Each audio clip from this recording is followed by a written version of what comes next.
ದೋವು ಪಕ್ಕದಲ್ಲಿ ಸಂಬುಟ ಟಾನೈ ಉಭಯ ಹಸ್ತಕ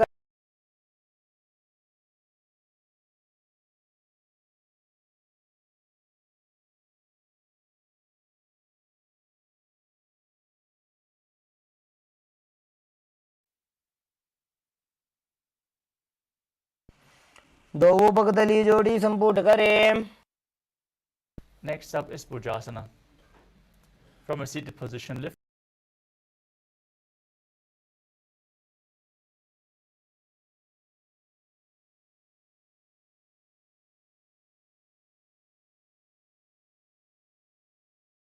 वीरासनं तु विज्ञेयं कक्षासनमतः परम्.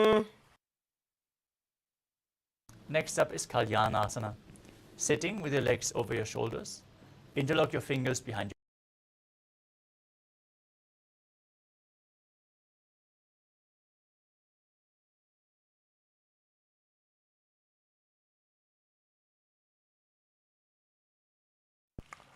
दो हाथ पगों नीचे आने, तिनको गोड़ा नीचे ठाने. Next up is Sankatasana. As you sit with the left foot flat on the mat, sitting down,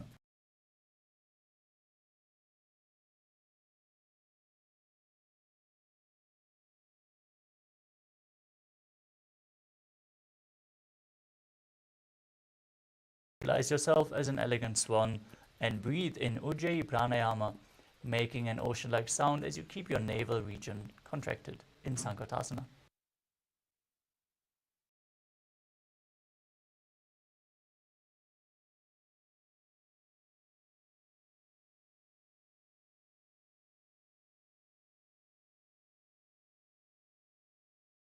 As you keep your hands on the top knee, visualize a cow and perform Uddiyana Bandha and Mula Bandha in Dhenukasana. अनुषाकी Nagar पंचडं प्रशीलिंद कल्यमनी.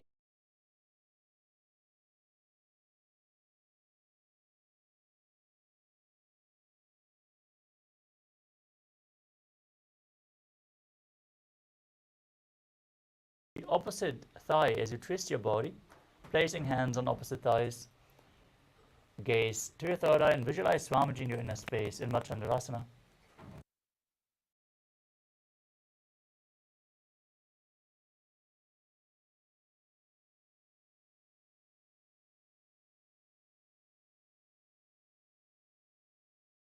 To the big toes in Prana Mudra as you lean forward and down, placing your forehead on the ground as you visualize Swamiji in Machandrasana too. प्रथमजी मनो चरणज जोजी वामजंग सो.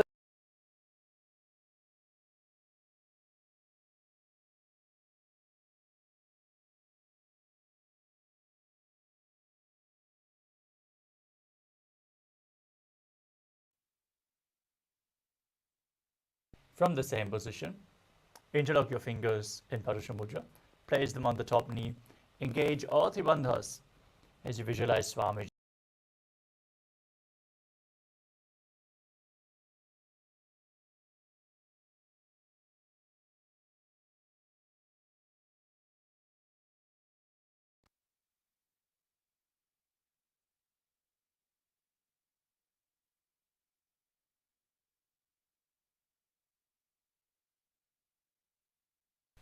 Next up is Sun.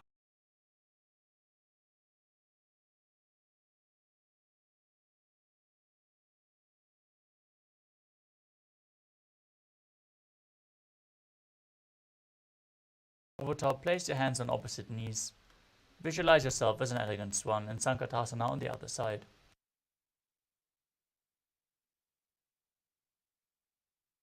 वामपाद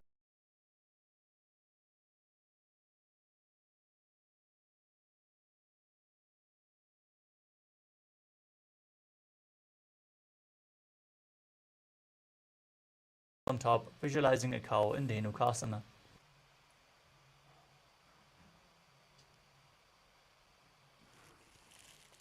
अनुषाकी Nagar पंचडं प्रशीलिंद.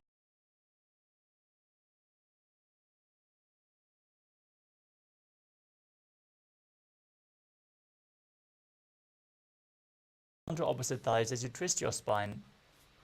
Gaze to your third eye and visualize Swamiji in Machandrasana. प्रथम जीवण चरण जोजी वाम जंग परि राखे सोई।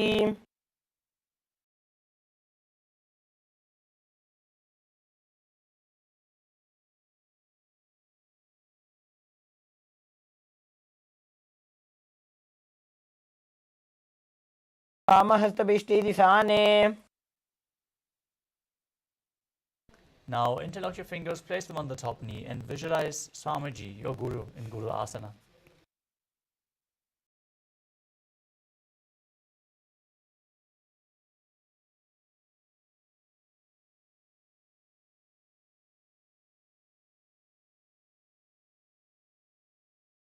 As you lift them against your chest, gaze to your third eye, keep your tongue up in Kichari Mudra as you visualize Swamiji in your inner space.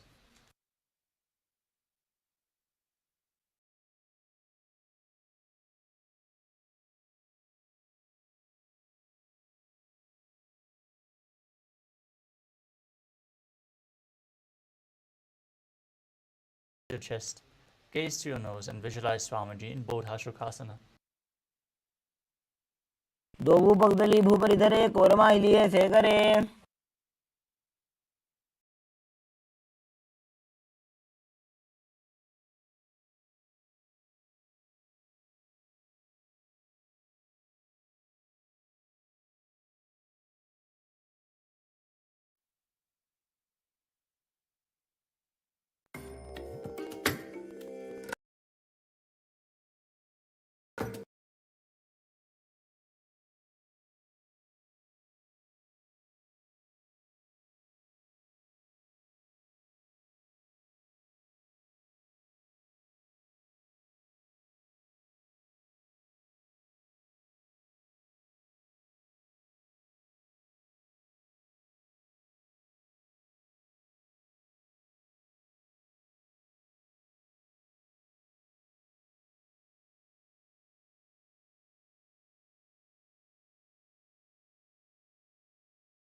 Sorry for the technical glitch. It seems we had some audio issues, so hope that everything is settled now. Arms underneath the knees, holding on to opposite elbows. Gaze to your nose as you keep your tongue up against the palate or mouth.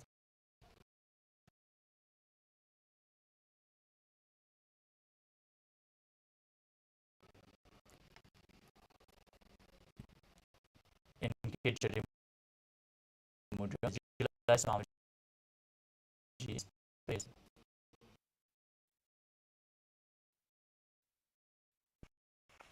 As you visualize yourself as the great sage,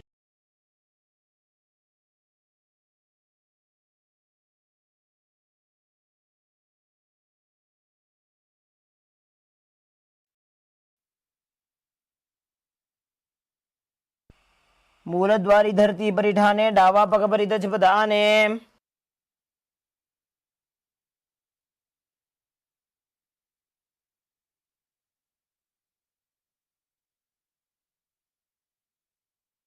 Next up is Dandasana. Now sit with your legs extended forward. Interlock your fingers and raise them up above your head with the wrists pointing outwards. Engage all three bandhas as you gaze to your nose. Keep your tongue up in Kechari Mudra as you visualize Swamiji in your inner space.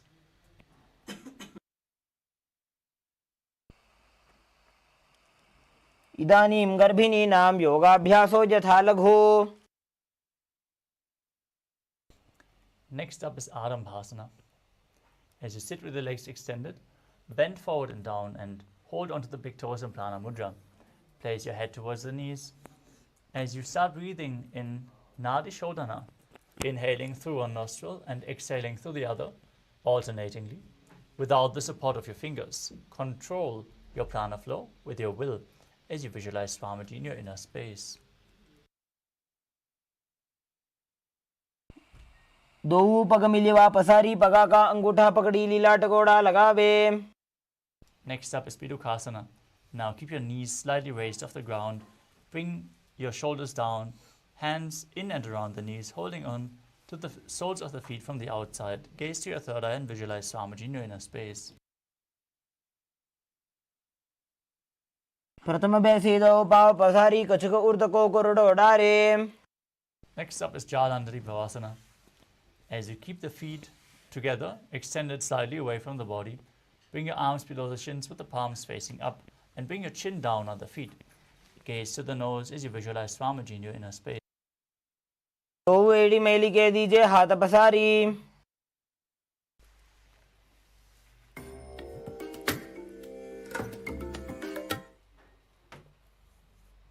Next up is Urdhva Paschimottanasana. As you keep your legs extended forward, bring one leg behind your neck.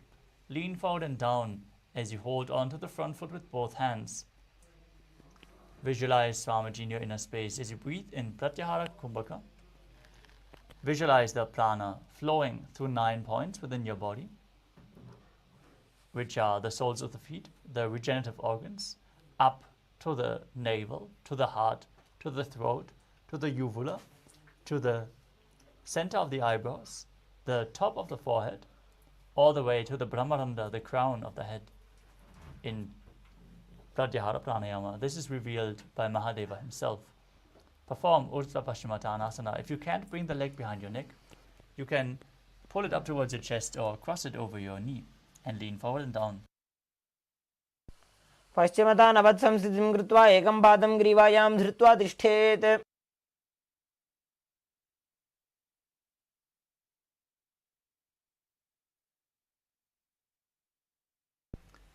Now, with the legs still behind your neck, lean backwards, straighten your spine, and hold the foot with the opposite hand in Anantasana, gazing to the nose and visualizing yourself being infinite, endless, eternal. उत्तानशयनि एकैकं Pai ग्रीवायां विन्यस्य.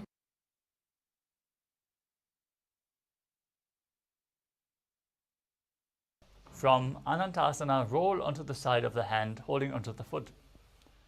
Now, gaze to the nose and feel in complete control as you still focus on the upward flowing prana in Ankushasana.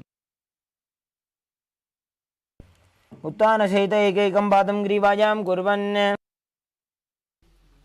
Next up is Tarushasana. As you lay on your back, hold opposite knees with your hands and pull them close to your chest as you rock your body from side to side, visualizing Swamiji in your inner space. उत्तानशयनं जानुनि हृदये. Now repeat Urdhva Paschimottanasana on the other side as you bring the other leg behind your neck, lean forward and down and hold the front foot with both hands. पश्चिमतानवत् संस्थितिं कृत्वा एकं पादं ग्रीवायां धृत्वा तिष्ठेत्.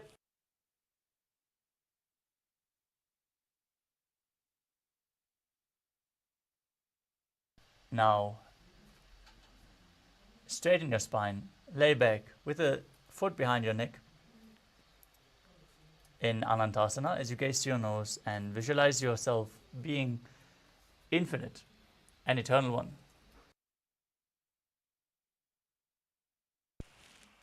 उत्तानशयनि एकैकं Pai ग्रीवायां विन्यस्य. Now roll onto the side and Gaze to your nose as you feel in complete control in Ankushasana on the other side. उत्तानसहित एकैकं पादं ग्रीवायां कुर्वन्. Next up is Yoga Nidra. As you lay on your back, lift your feet one by one up behind your neck. If you can't bring them behind your neck, you can bring them over your shoulder or cross them in front of your body and pull them up to open up your hips. Once you have your feet behind your neck, bring your arms down and interlock them behind your back. Gaze to the nose and visualize Swamiji in your inner space.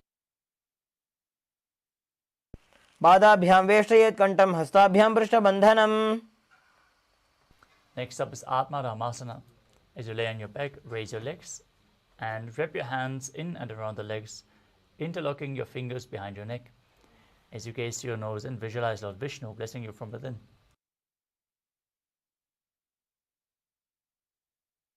आत्मा राम आसन प्रथमसो धोसो वे. Next up is Kuchikasana. As you lay on your back, pull your knees up towards your chest and then extend your arms out to the side.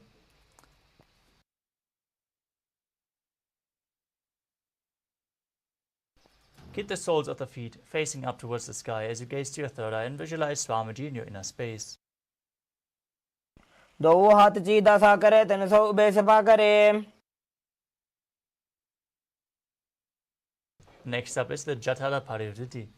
As you lay on your back, with the knees towards the chest and the arms extended out sidewards, perform the first of 3 steps. Place one knee to the side and extend the opposite leg downwards. Now bend both knees to the side, step 2.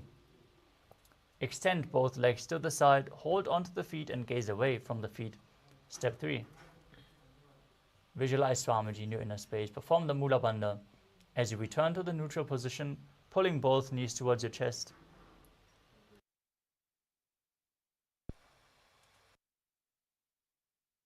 Then drop the other knee to the side, extend the opposite leg down. Step 1. Bend both knees to the side. Step 2. Extend both legs to the side, gaze away from the feet. Step 3. परिवृत्ते कक्ष्य भागे त्रिधा हि परिकीर्तितः बद्धकोणं सुप्तकोणम् ऊर्ध्वकोणमथापि च.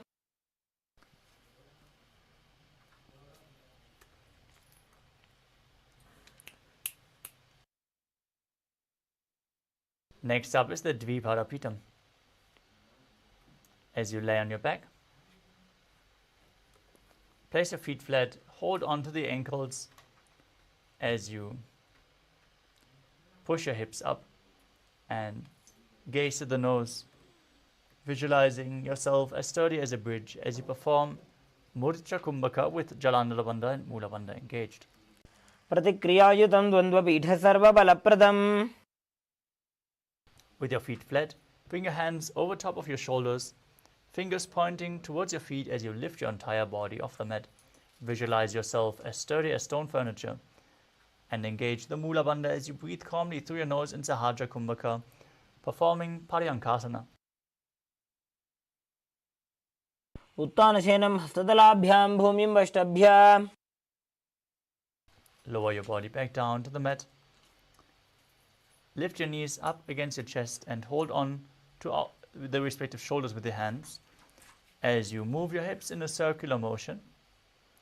Visualize yourself as a dog playfully rolling around on its back in Shvotanasana.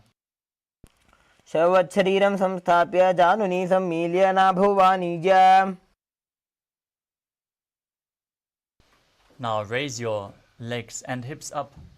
Keep your hands flat on the mat for balance as you start rotating your feet in a circular motion. As you visualize Swamiji in your inner space, perform Jalandhara Bandha and Mula Bandha in Viparita Karani. भूतले सशिरो दत्त्वा घेनये चरणद्वयम्. Now stop the movement of the legs. Be straight and sturdy in Viparita Karani too.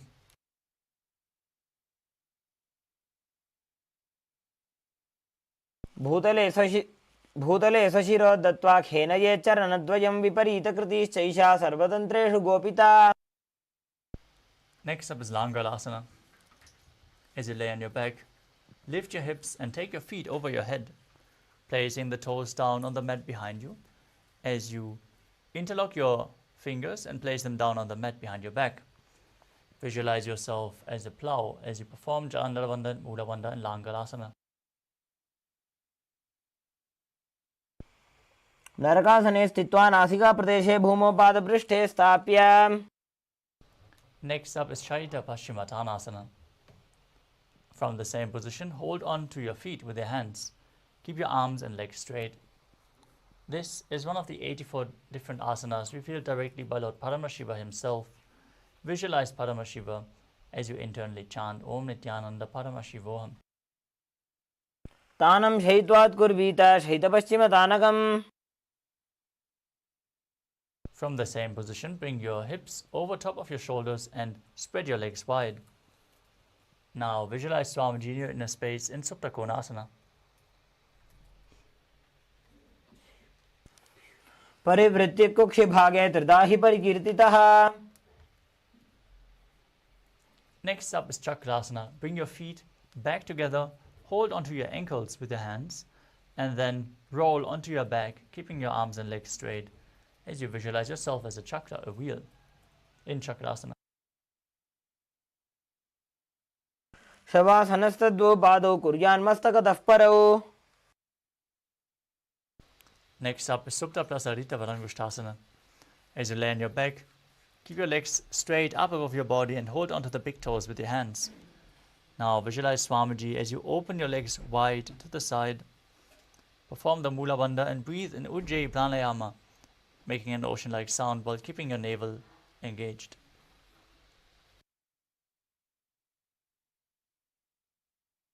वीरभद्रकं नटराजं त्रिकोणं च सुप्ताङ्गुष्ठप्रसारणे. Now join your feet back together above your body. Keep holding onto the big toes as you visualize Swamiji in Supta Padangushtasana. उत्तानपादं क्रौञ्चं च मरीचिं वीरभद्रकम्. Next up is Matsyasana. From the same position, cross your legs into Padmasana.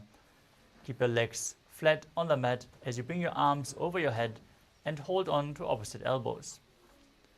Now, gaze towards your nose as you visualize Matsya, the fish avatar of Lord Vishnu. मुक्तपद्मासनं कृत्वा उत्तानशयनं चरेत्.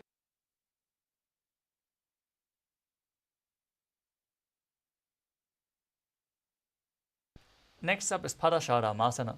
From the same position, place the back of the right palm on the left with the palms facing up. Gaze to your nose as you visualize Lord Rama in your inner space.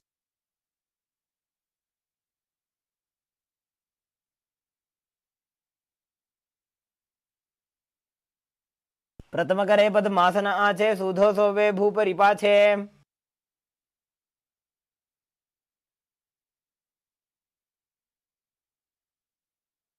Next up is Sarvangasana.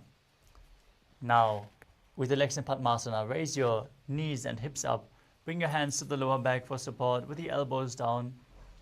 As you gaze towards your nose and visualize Swamiji in your inner space, perform Murcha Kumbhaka with Jalandhara Bandhan, Mula Bandhan engaged.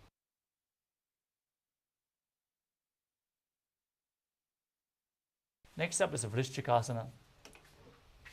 Now place one foot onto the opposite thigh as you lift the knee of that leg towards your chest.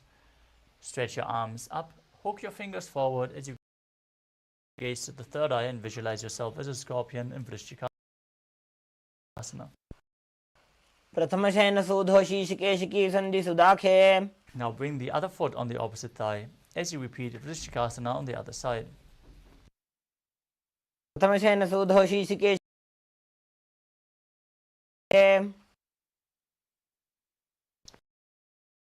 Next up is a Vrishabharakshipasana.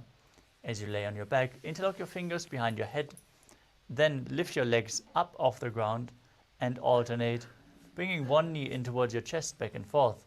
Keep your legs off the ground as you visualize Swamiji in your inner space and calmly breathe through your nose in Sahaja Kumbhaka. उत्तानशयनं कृत्वा अङ्गुलिभिः कन्दरां बद्ध्वा.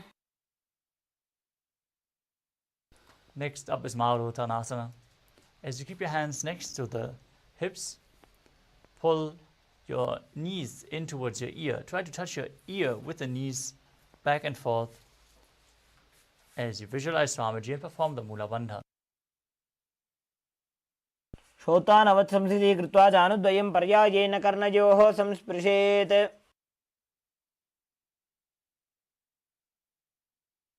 Next up is Vriksasana. As you lay on your back, place your feet flat and then raise up, stand up and sit back down as you visualize yourself as a wolf.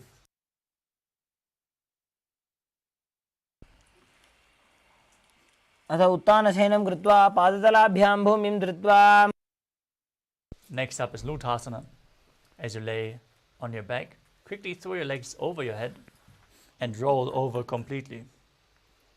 As you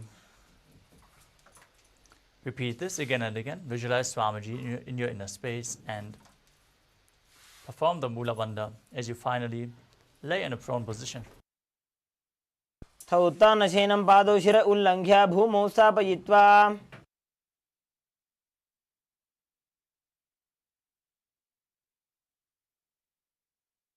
Now lay down flat on your stomach. Keep your hands by the shoulders as you contract your lips, making the sound of a flute whistling while inhaling. Visualizing yourself as a chariot carrying warriors into a battle for Dharma on your chariot back in Saradhasana. नित्यशयनं कृत्वा नाभिं भूमौ निधाय.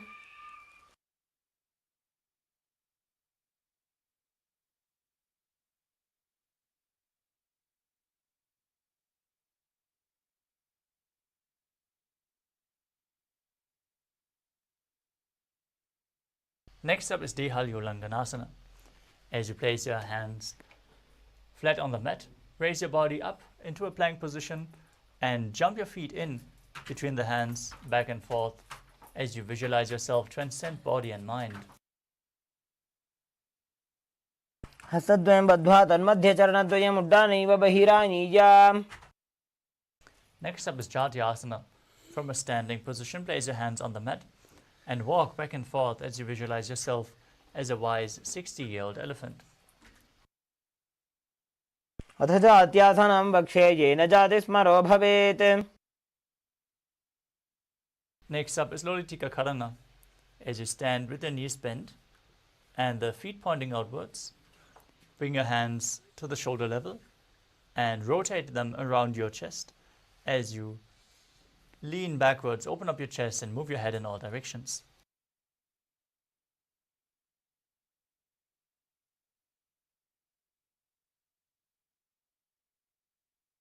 Next up is Sarapasana. Now stand on the mat and tie your feet with a rope if you have a rope available. Then keep your hands on your thighs, elbows close to your body. Stand straight as a rod as you visualize your Kundalini Devi rising and curling upwards around your body. अथ सर्पासनं वक्षे वायुपाणाय केवलम्.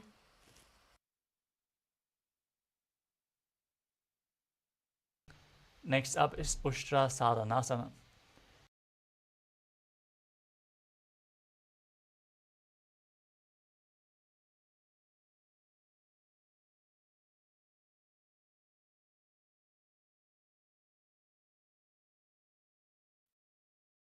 मुष्टिकनिष्ठिका प्रदेशेन भूमौ निधाय उपरि पादतले संस्थाप्य. From the same position, hold the feet from the outside, step on your fingers and walk around.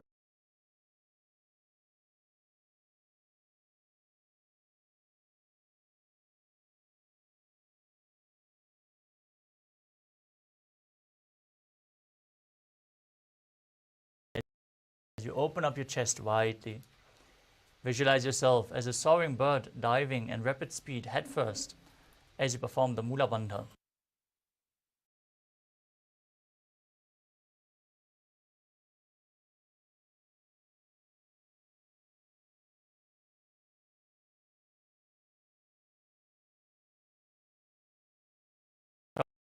Putam Karana. Now stand tall with the palms together in Namaskara Mudra. Gently bend the knees and keep the toes pointing outwards as you bow down to one side. Raise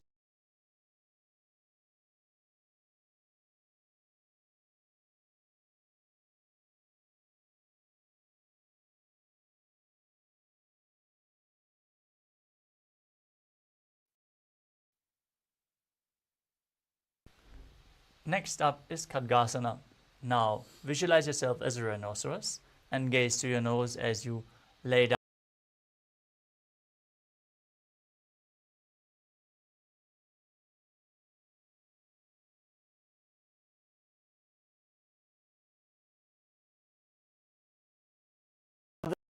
तलाभ्यां भूमिं धृत्वा. Next up is the Uttanottanam. As you stand,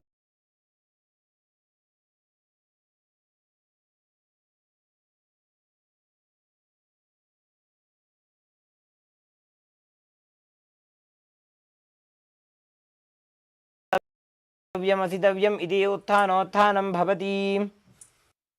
next up is Musalasana. Now stand and raise your arms up straight above your head. Jump, repeat.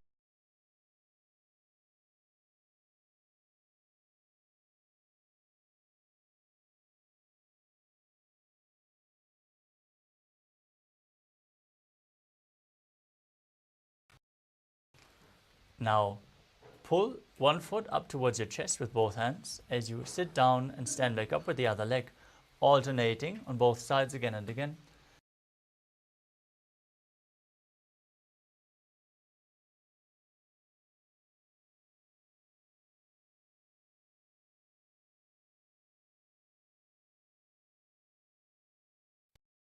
Next is the Parshvajanukarana. Now stand with one knee bent and the toes pointing outwards as you raise the other knee towards your chest, encircling it with one arm.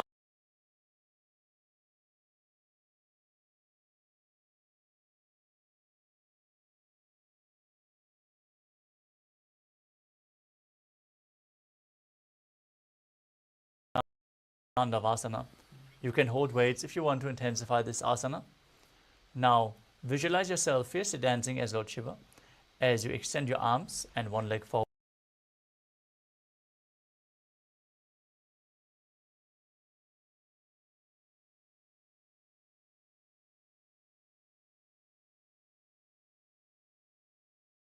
To the inner opposite thigh and stand erect on the mat like a rod. Keep your hands by the sides, visualizing Lord Brahma blessing you from within.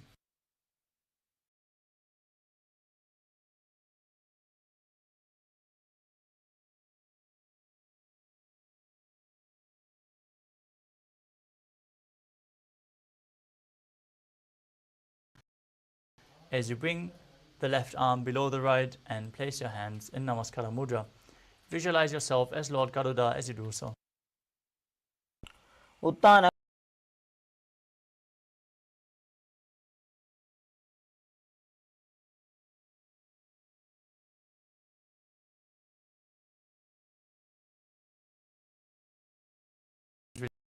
Relax by the sides as you visualize Swamiji in your inner space. दक्षाङ्घ्रिं वामपादस्य जङ्घोपरि निधाय च.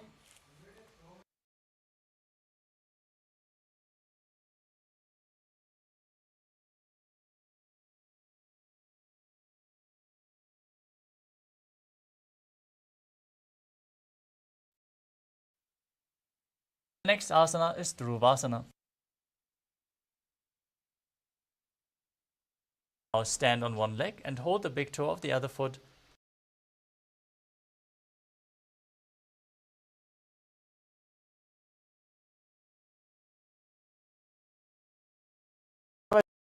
एकस्य पादस्य अग्रं धृत्वा. Next up is Trivikramasana. Now bring the left foot behind your neck and then stand tall. If you can't bring the foot behind your neck, you can pull it towards your chest or bring it over your shoulder. Bring it over top of the knee if required, and then sit down and stand back up, visualizing Lord Vishnu in your inner space. ग्रीवायां पादं संस्थाप्य स्थातव्यम् उत्थातव्यं त्रिविक्रमासनं भवति. Now repeat Parshvajanukarana on the other side as you pull the other knee towards your chest with a hand and a fist.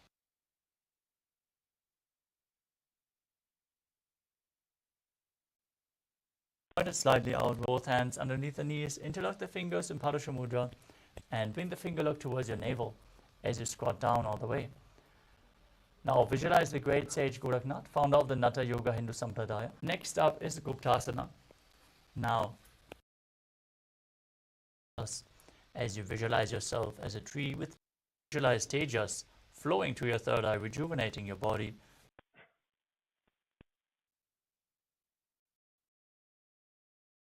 Step your feet back into Tadha Shvasana, the plank position.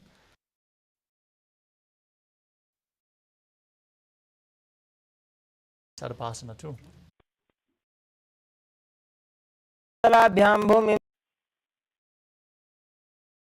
Visualize yourself as Vajra, the weapon of Indra. Next up is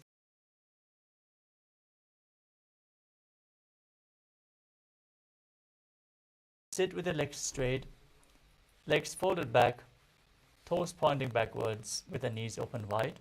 Hold on to your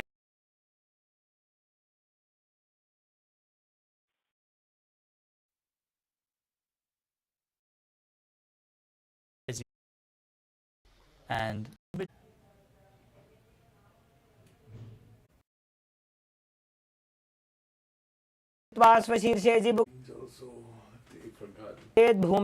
without focusing on the external objects and around the thighs. Onto your ankles from the outside.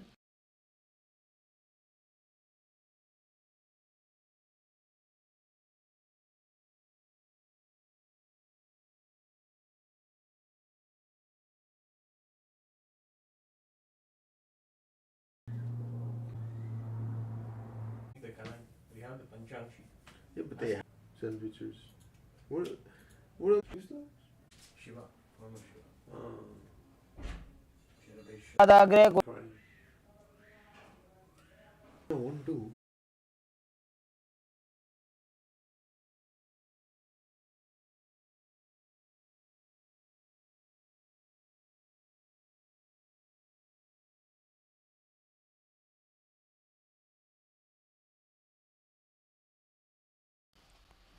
Close to your body.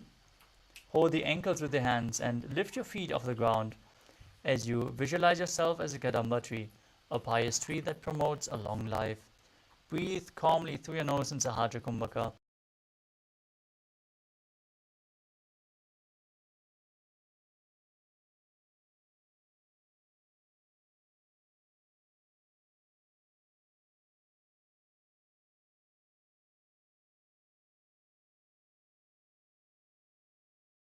Visualize any excess water being released from or balanced within your system. Breathe calmly through your nose as you do so. ध्वजोस्तु पादयोः पाणिं लात्वा स्वस्वनितम्बके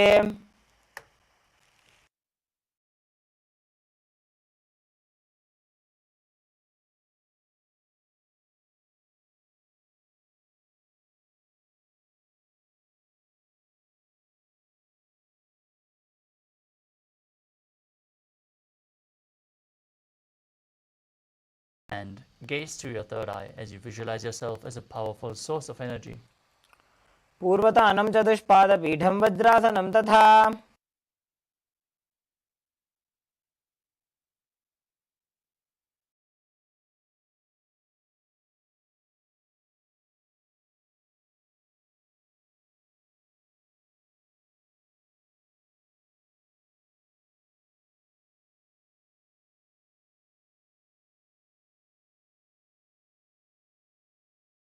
पाणिभ्यां गृहीत्वा श्रवणावधि धनुराकर्षकाकृष्टं धनुरासनमीरितम्. Next up is Ashtavakrasana. As you keep your hands flat on the ground, bring one leg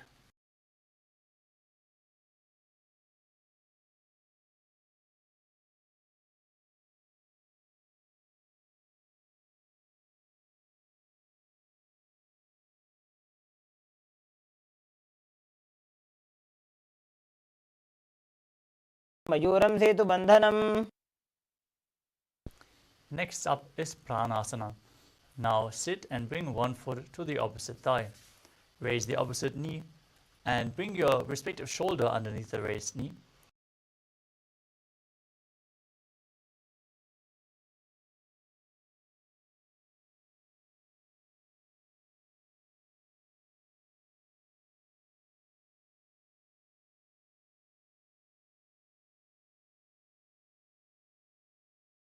पादरक्षणम्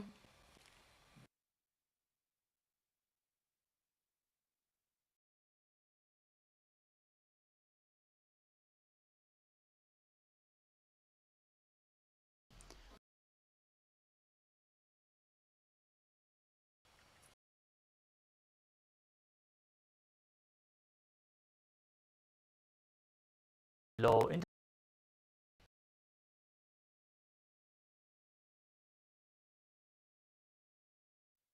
the an elegant swan.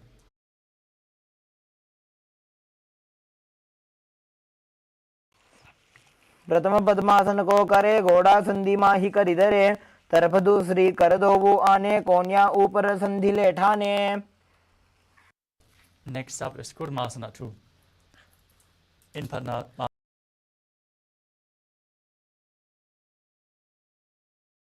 into the chest in Jalandhara.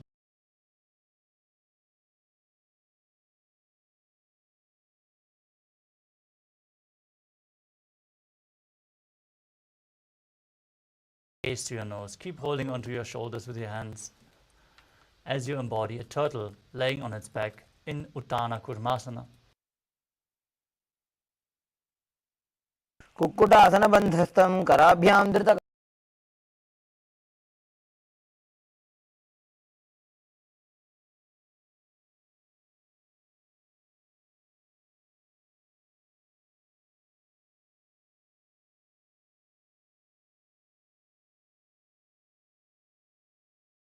Both hands in between the gap of the thighs and calves. Place one hand flat on the mat and hold its wrist with the opposite hand as you lift your body off the mat, balancing on one arm. Visualize yourself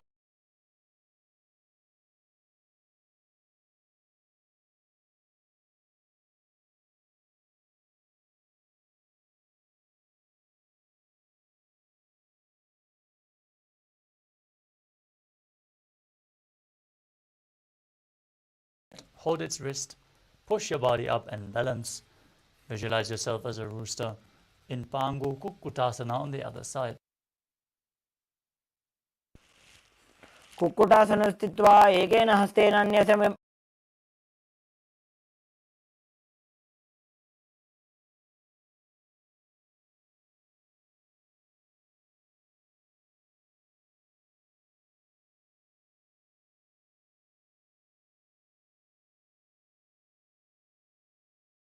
Visualize you have gone beyond all greed and covetous in Kritrasana.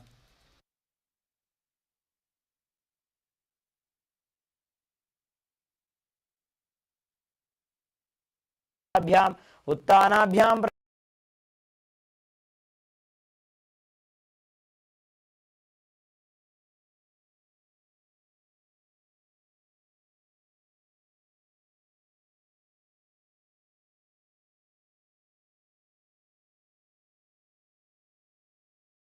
Visualize Swamiji in your inner space. Breathe in Kakachanchukumbhaka through the rolled up tongue as you engage all three bandhas, Mahamudra Bandha, and internally chant Om Nithyananda Paramashivoham.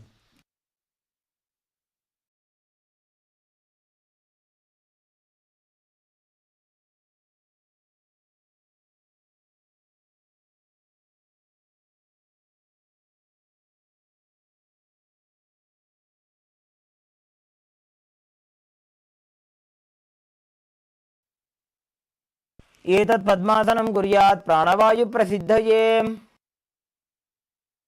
The next asana of the sequence is Karmukhasana 2. Maintain one hand on top of the respective knee.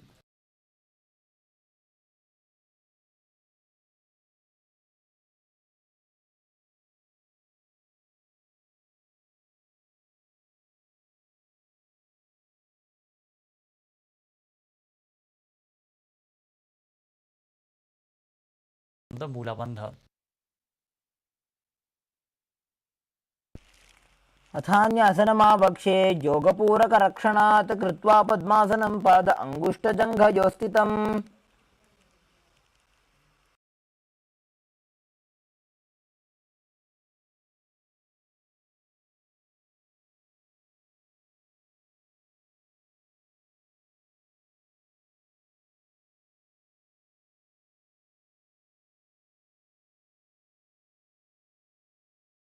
and engage all three bandhas.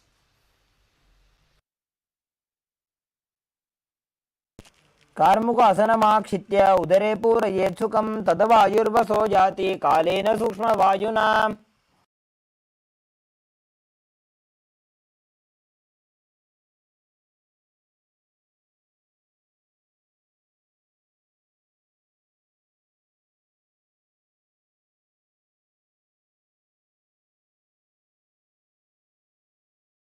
उरुभ्यामुपरि स्थाप्य पादयुग्मं प्रयत्नतः. From the same position, roll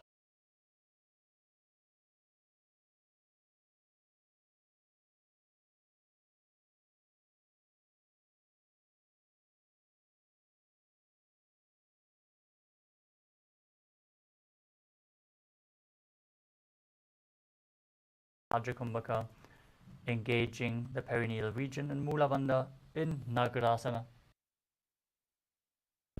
प्रथम पद्मासन कोठाने दो वो हाथ पाछाने आने पाद अंगूठा पकड़े आने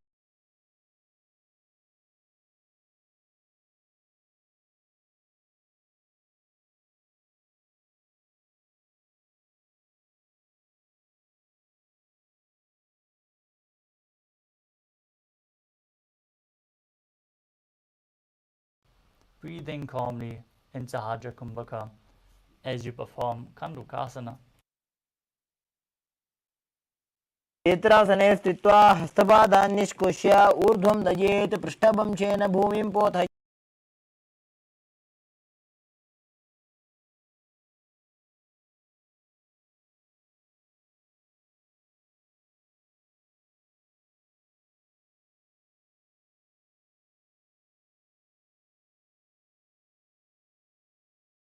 Swamiji in your inner space. Perform the Mula Bandha as you do so. प्रथमे सूधो सैनकरावे गोड़ा उभा राशि मिलावे गुल्प माहिला अंगुष्ठ दोजी करे एक समेल रसोई.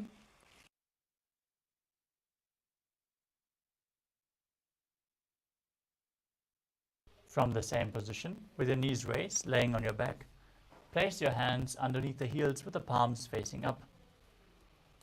Now, push your hips up, contract the perineal region, Mula Bandha, lock your chin to the chest, Jalandhara Bandha. As you breathe in Murthy Kumbhaka, push the air out through the engaged throat lock. As you visualize yourself as a powerful alpha ape in Markata Pitasana. उत्तानशयनं पादतले उत्तानहस्तयोः स्थापयेत् पृष्ठभागमुत्रमजेत् मरकटपीठं भवति.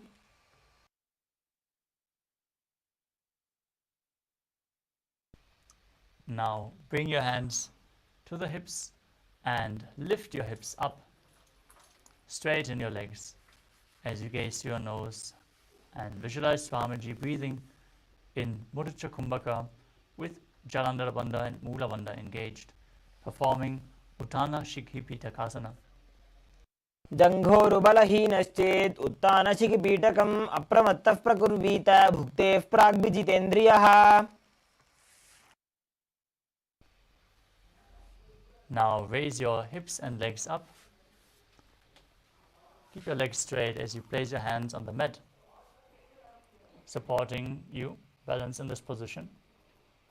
As you visualize yourself blissfully traversing Narakaloka unscathed in Narakasana. इवाकण्ठेन भूमिं विष्टम्भ ऊर्ध्वपादाग्रद्वयं नयेत् नौकासनं नरकासनं भवति. Now place your hands to the lower back. Support your body as you straighten your legs and then lower and angle them, keeping your core engaged. Hold your legs in this angled position as you visualize yourself as a boat.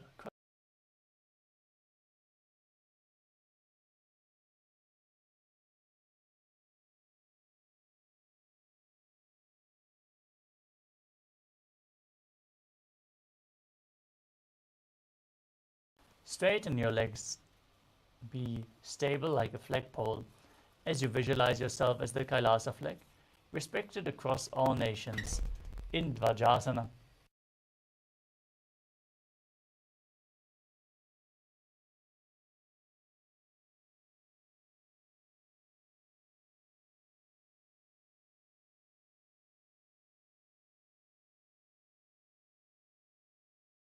Down into the final posture of this sequence, Uttanasana. Keep your hands at the side of the hips, palms facing up. Perform Shakti Chalan Mudra. Pull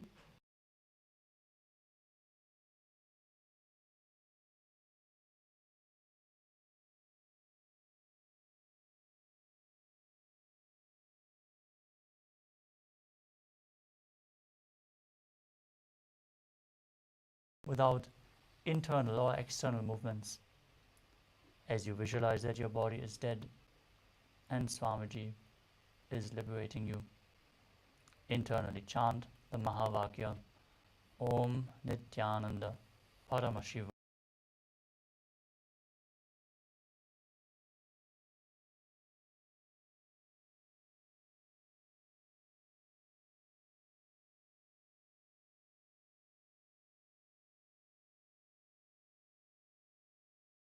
चित्तविश्रान्ति कारणम्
Now slowly return to your physical body. Start to wiggle your fingers and toes, your wrists and your ankles, your elbows and your knees. Pull your knees up towards your chest. Rock your body from side to side and slowly return to a comfortable seated position. Congratulations, you completed the Dvitiya Vinyasa Krama, all 308 asanas as revealed by the Supreme Pontiff of Hinduism. We are now going to move on to the power manifestation. So stay tuned, manifest the powers.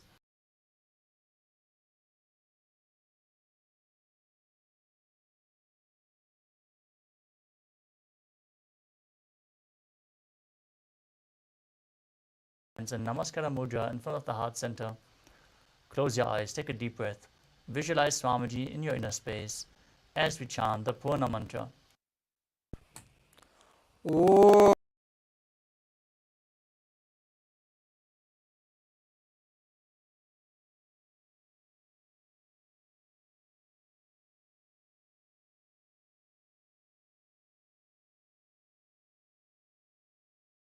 सर्वं भगवत् श्री नित्यानंद परमशिव पादुकार्पणमस्तु। ओम Nityanandam. Thank you all. Nityanandam.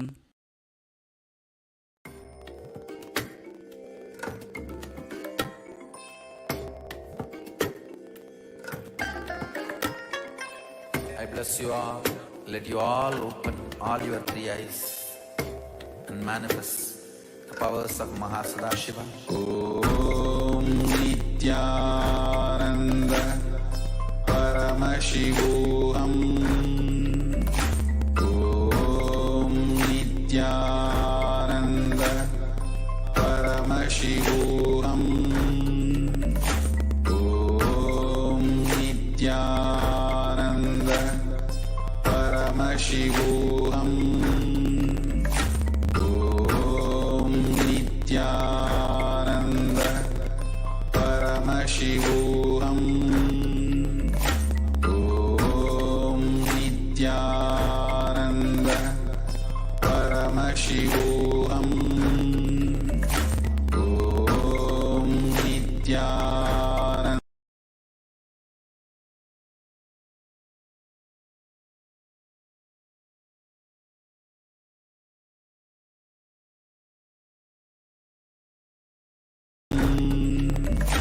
Om Nithyananda Paramashivoham.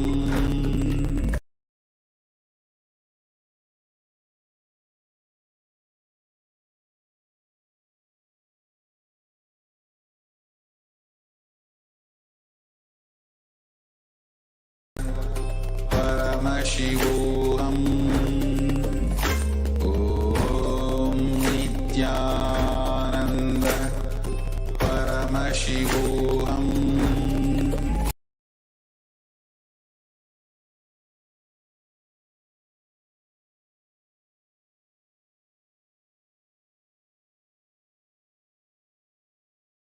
Om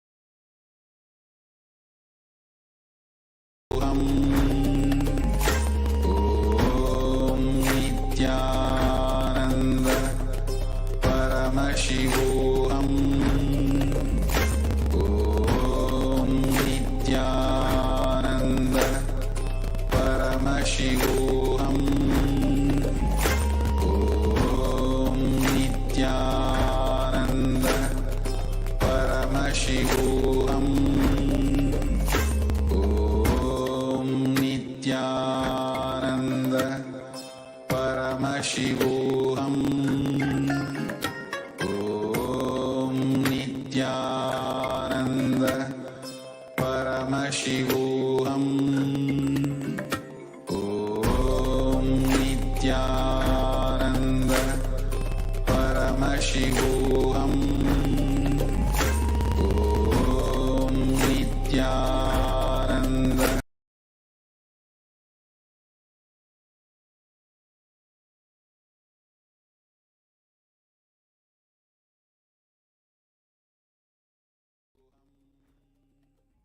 Yes, Nithyanandam. We request all the participants to quickly settle down. We'll be entering into the power manifestation now. It's going to be a 21-minute intense power manifestation.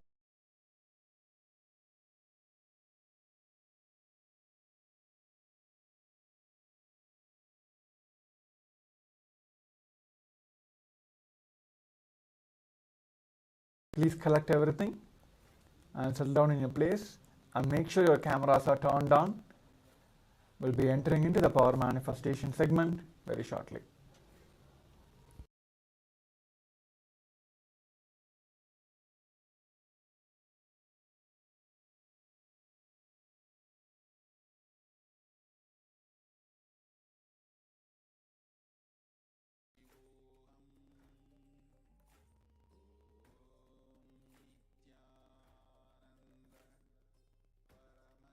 Paramashivoham.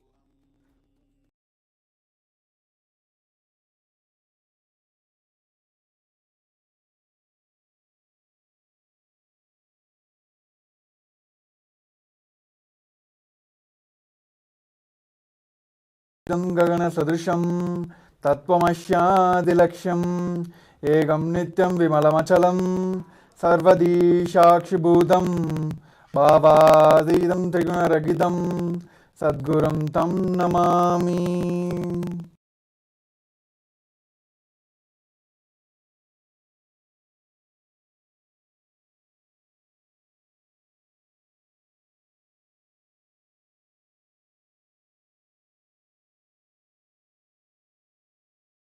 We manifesting the power of third eye,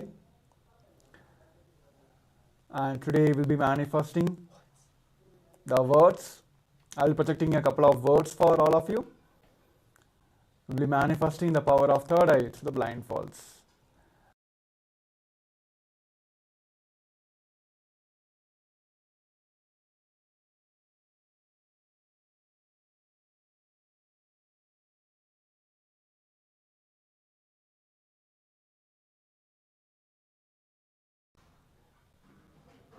Make yourself comfortable and sit straight and expand in a straight line. Just visualize Swamiji himself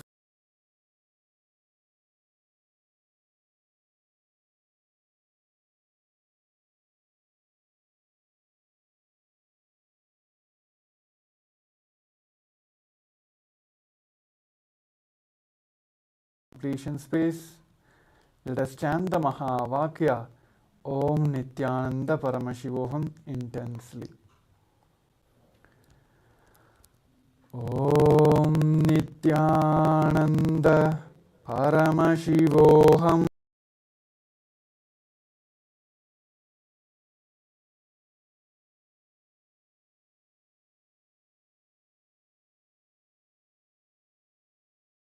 Nithyananda Paramashivoham. Let your whole body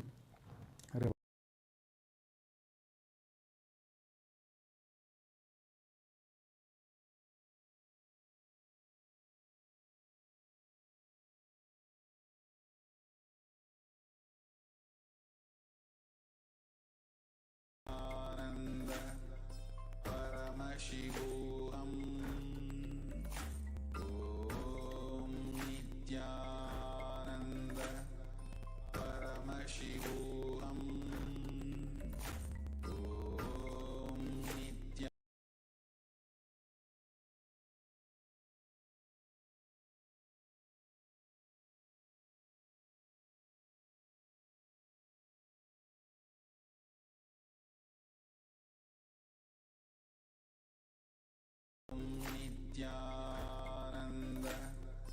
Paramashivoham. Om Nithyananda Paramashivoham.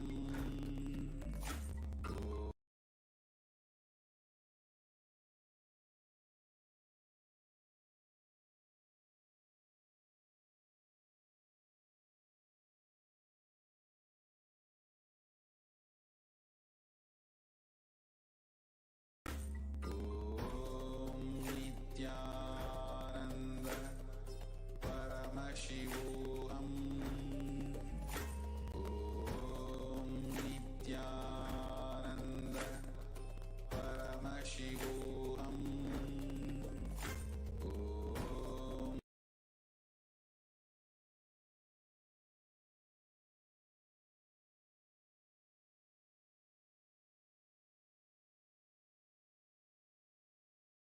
Paramashivoham.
Om Nithyananda Paramashivoham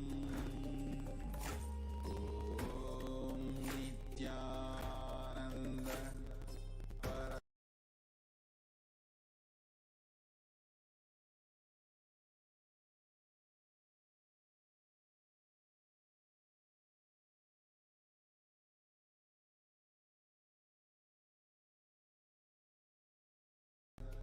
Paramashivoham Om Nithyananda Paramashivoham Yes. Nithyanandam.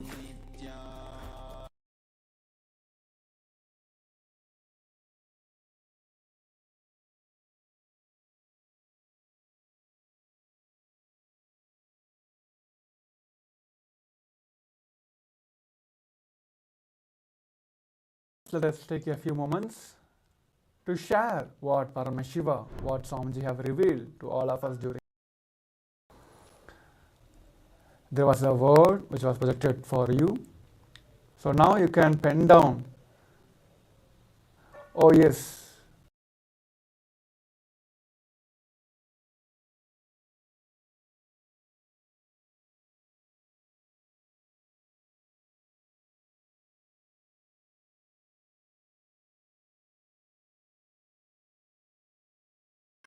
I bless you all.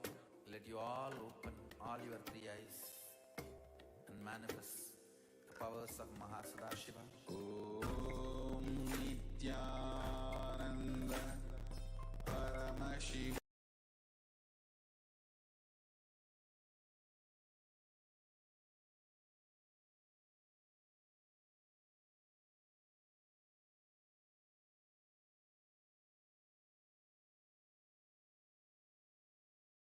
Yes. We have a participant who shared about what called leadership and BY.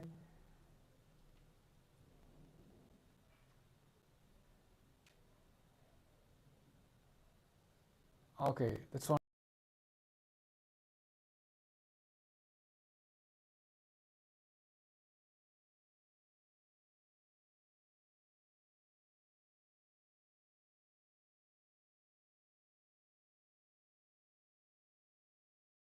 And any of the participants, if you feel any obstacles you are not able to manifest, please do post that as well. Now we, the Acharyas of this power manifestation segments, are the initiated third eye disciples of the Supreme Pontiff of Hinduism. So we'll be able to scan your obstacles.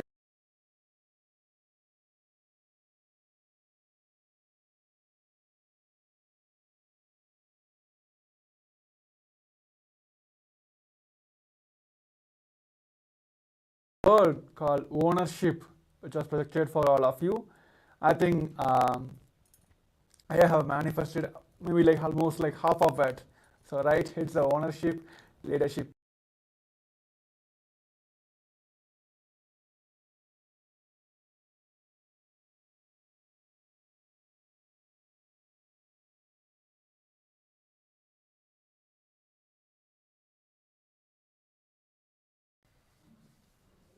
Please do share. Take a moment also to share in your social media. Of course, we are going to have an end of this segments. So please do have the time to share how you are able to manifest. And even now you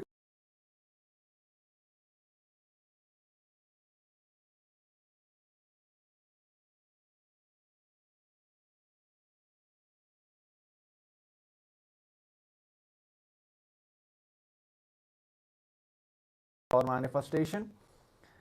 So let's declare that whether we're going to manifest or not, the oneness we cherishing with the Paramashiva is the one which is real. Whether we manifesting or not, whether we're able to see at a moment,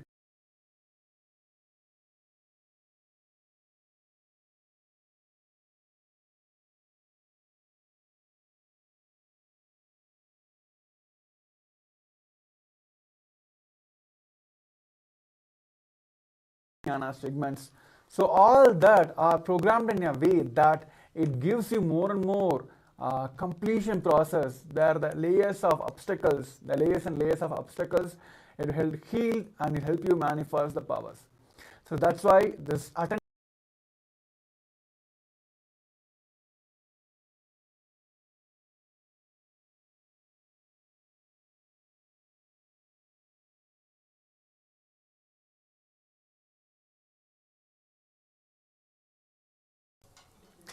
Let us put your eye bands back. Let us sit straight, head neck spine in a straight line. And still, if your cameras are off, we request all the participants to please turn on your cameras and make sure you're present in the camera and sincerely doing this power manifest.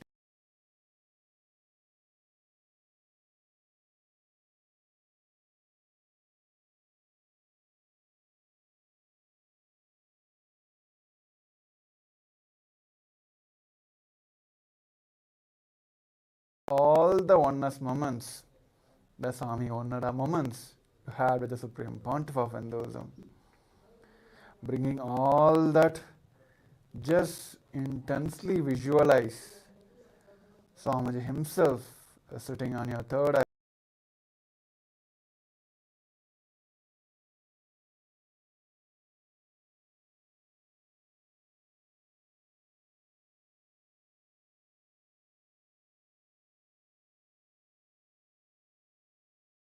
The Paramashivoham Nithyananda. I bless you all. Let you all open all your three eyes and manifest the powers.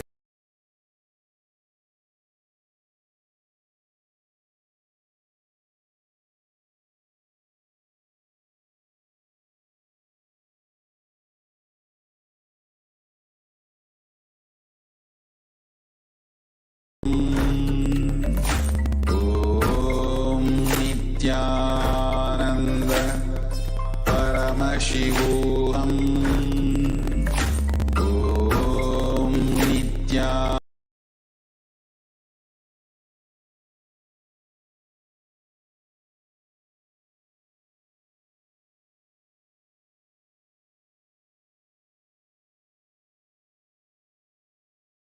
Paramashivoham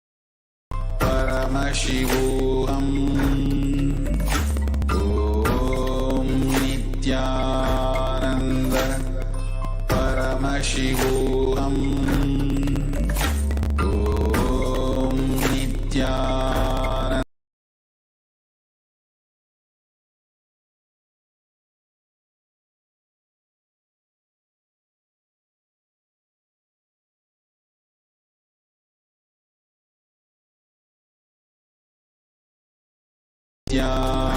Nithyananda Paramashivoham Om Nithyananda Paramashivoham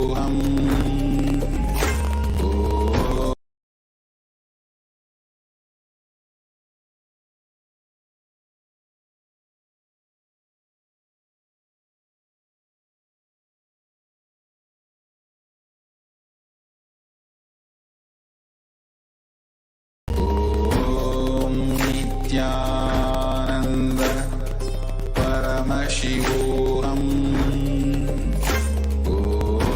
Om Nithyananda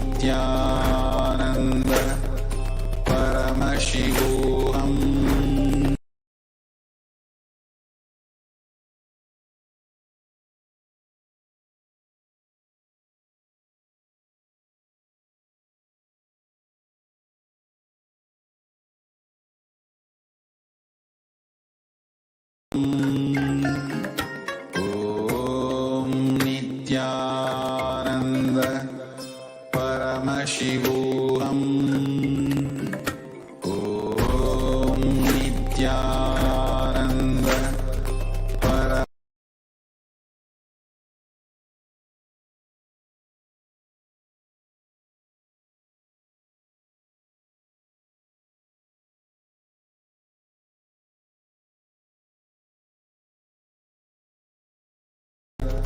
Paramashivoham Om Nithyananda Paramashivoham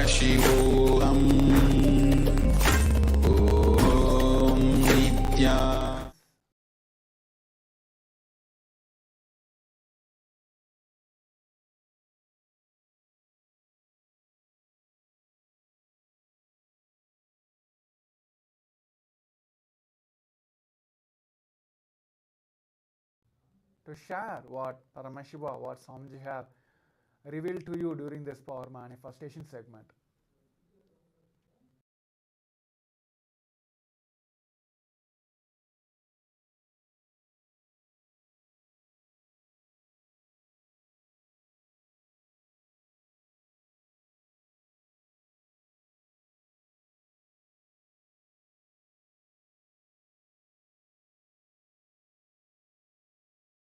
Sure, is you have a strong desire to manifest the power, but the thing is whether you believing it or not, that is the key point here. There is a term called, there is a difference between our desire and what we believe. So you have to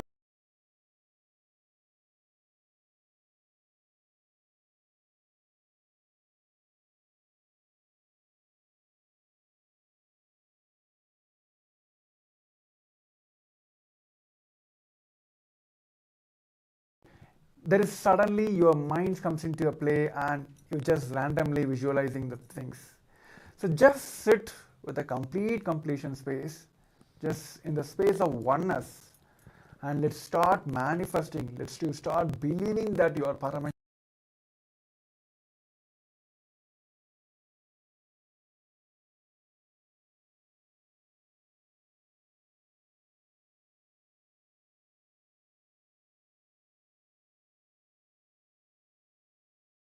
In KAILASA.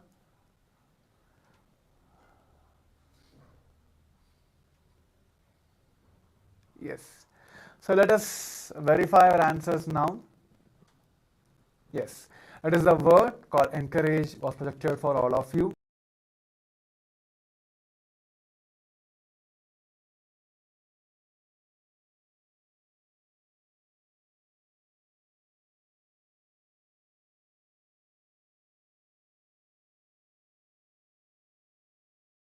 It doesn't need to be like, letters ENCOURH. It won't come always in the same way.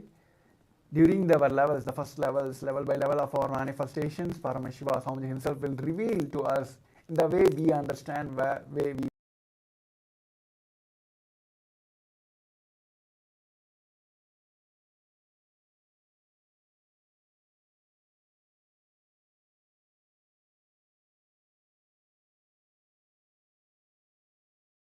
coming to the end of the segments. I request all of you to take a moment to share on your social medias and please invite your friends and families to join this program. So we'll be now preparing ourselves for the next segment. Thank you. Nithyanandam.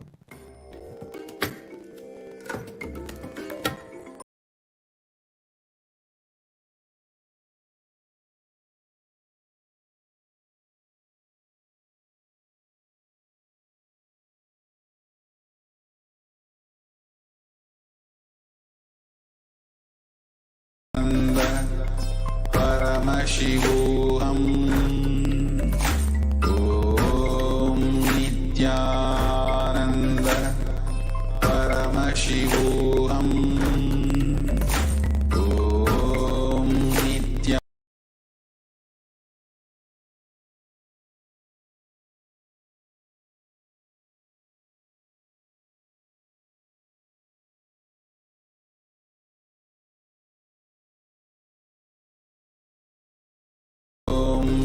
Nithyananda Paramashivoham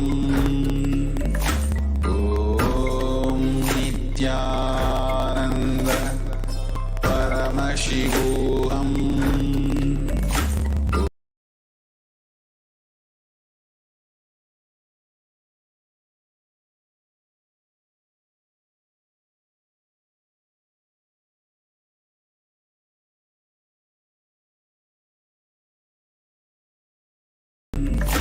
Om Nithyananda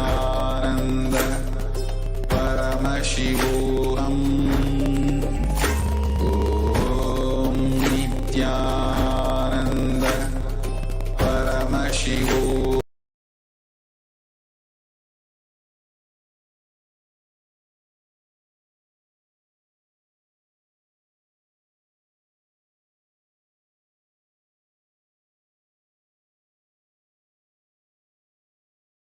Shivoham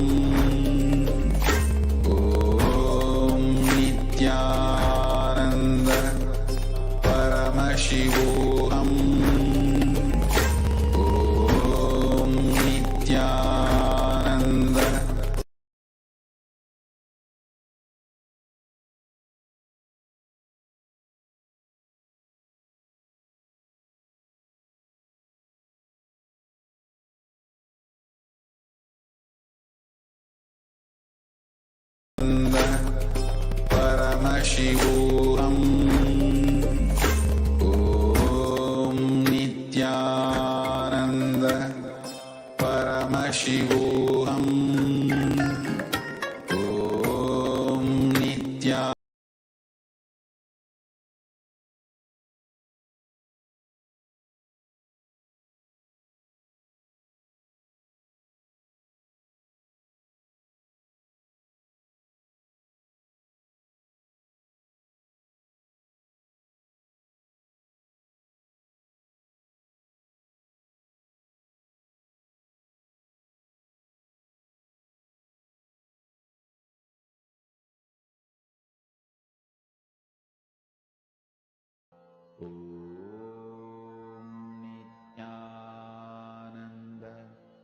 Paramashivoham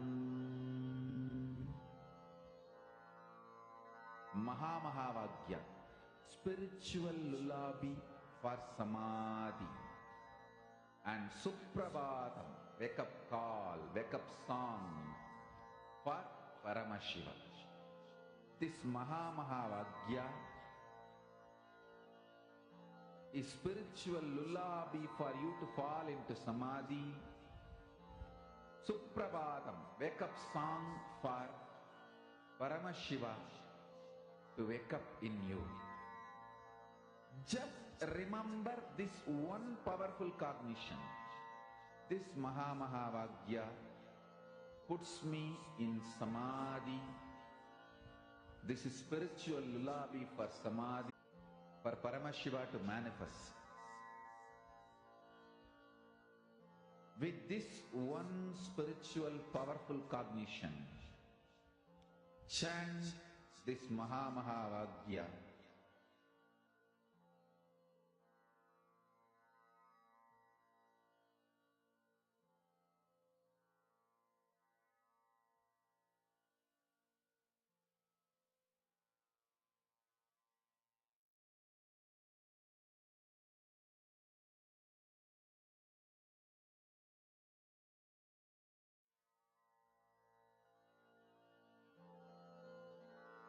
Mahamahavagya, spiritual lullaby for Samadhi, and Suprabhatam, wake up call, wake up song for Paramashiva, for Paramashiva to manifest.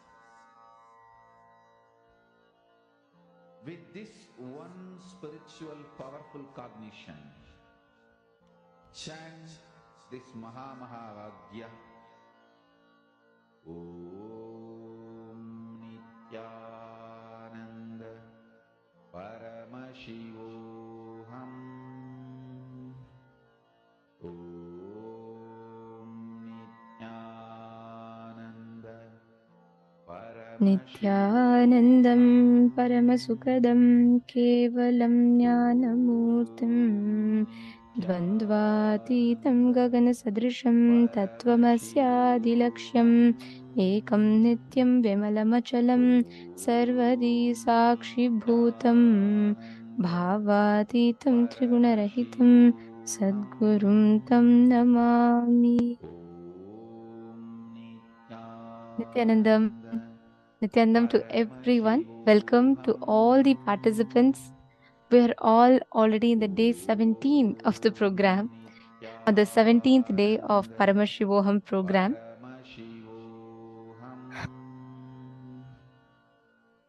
How has this experience been for all of you? The last 17 days, what has the journey been like for each of you?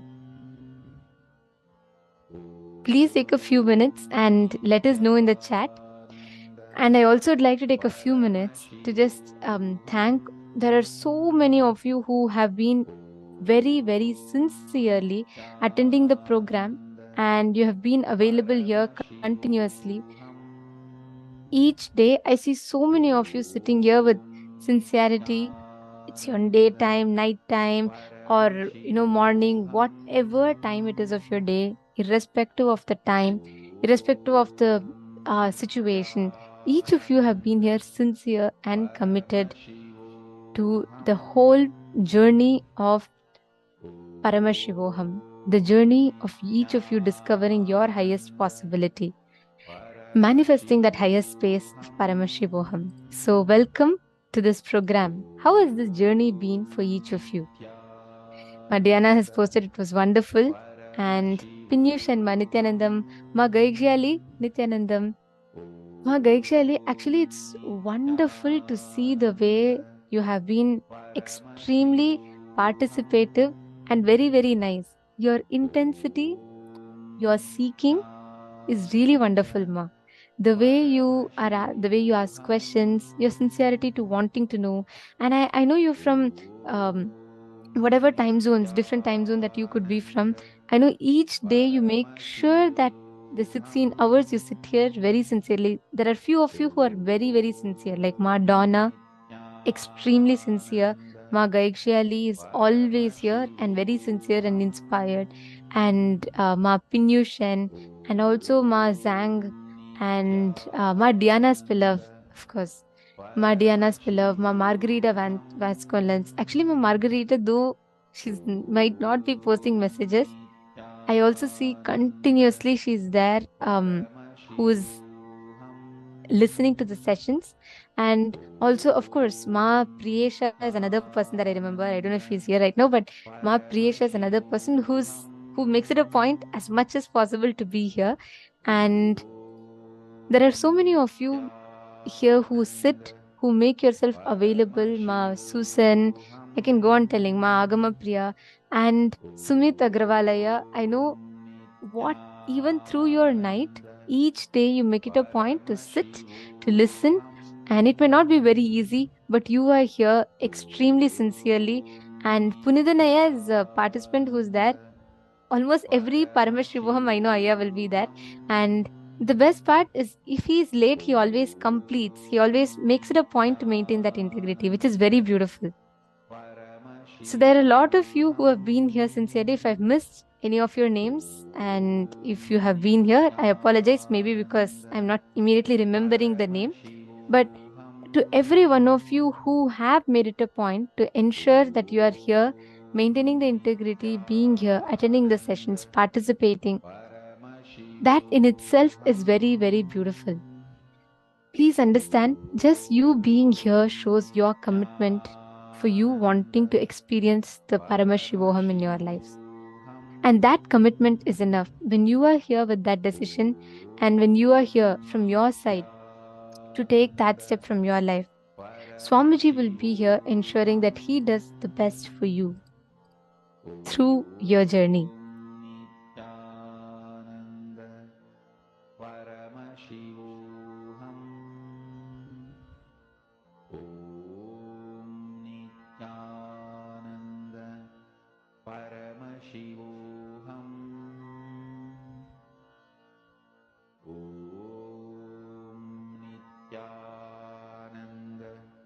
So every one of you that are here today, all of us are going to be entering into one of the most important aspects today. When we are manifesting Paramashiva, right, one of the main components of Paramashiva is to be blissful.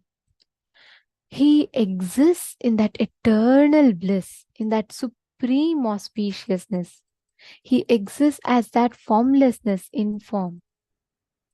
He exists in that most powerful component of himself. And all of these starts with him existing in Paramashiva Anandam. Means that bliss of being Paramashiva. In the first session today, every one of us are first going to be understanding what does it mean. When we say Paramashiva Anandam, when we say experiencing the bliss of Paramashiva, what does that mean? See, going beyond pain and suffering in life.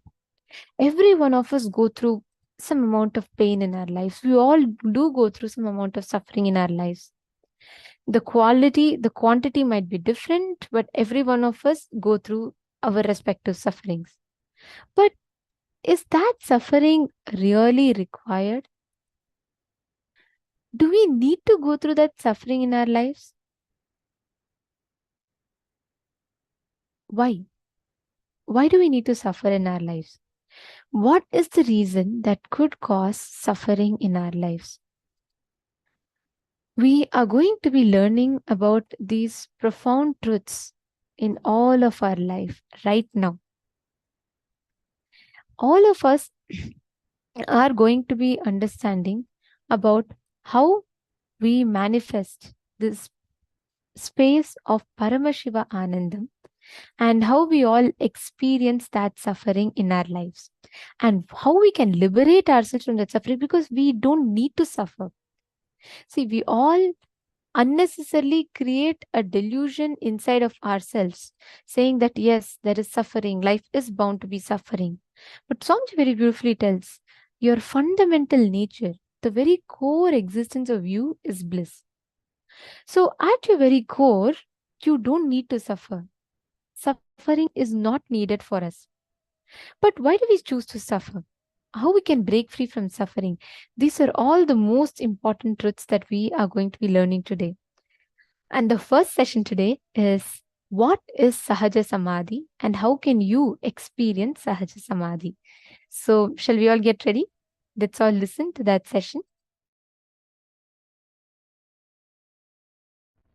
All the great beings, experts, masters in each field was available to me. Same way in Vedanta. I can't even imagine somebody beyond Annamalai Swamigal in Vedanta. He can just sit in Nirvikalpa Samadhi and Sahaja Samādhi forever. Unbroken Sahaja Samādhi.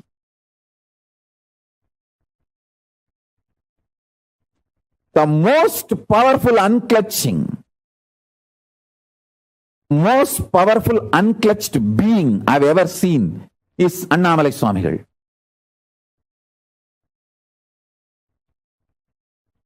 Even when his eyes are open, you can look into his eyes and see that he is unclutched. He is in Nirvikalpa Samadhi. Only in his eyes I realized anybody can come in front of him, there will not be any expression in his eyes. He'll be just seeing, but there's no reaction from inside. Such pure Nirvikalpa Samadhi. One side, the great Siddha, Isakki Swamigal. The other side, great Yogi, Yogananda Puri. The other side, great Shakta, Tantric, Acharya, who achieved Parashakti, Kuppammal, Vibhudananda Puri. The other side, Annamalai Swamigal.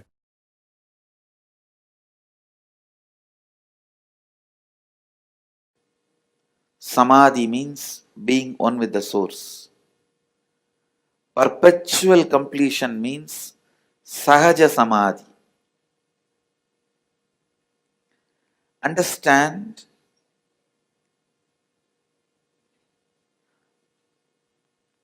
your consciousness is like an ocean. Every thought you get, you have the body, you have incompletion, you have completion, you have 30-year-old incompletion, or 10-year-old incompletion, 2-year-old incompletion, or yesterday's incompletion. Everything is just one more thought. Like how in the ocean fishes are jumping, like that, each idea you have about completion or incompletion, having body, not having body, everything is just fishes jumping. Fishes jumping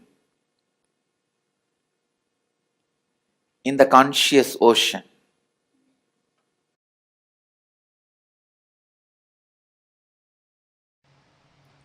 Listen, this verse has two dimensions. For example, you are seeing the hill. Beautiful, large hill ranges covered in snow. The world, that hill, and when it is perceived the perception and experience you go through in my world, means in your world, both are not ultimate. See who is perceiving inside my world and who is showing outside as the world. In both, if you start seeing the source, you will find Sadashiva. If you start looking, who is showing my world, your world, you will straight have the experience of Sadashiva. If you start looking, who is showing here as the world, who is manifesting, you will start experiencing directly Adi Shakti, but both are one and the same ultimately. Adi Shakti or Sadashiva. Listen, looking with depth, listening from the depth, breathing to the depth. Everything, if you start looking at the source, you will do it from the depth. Understand all the suffering of human beings because you are superficial.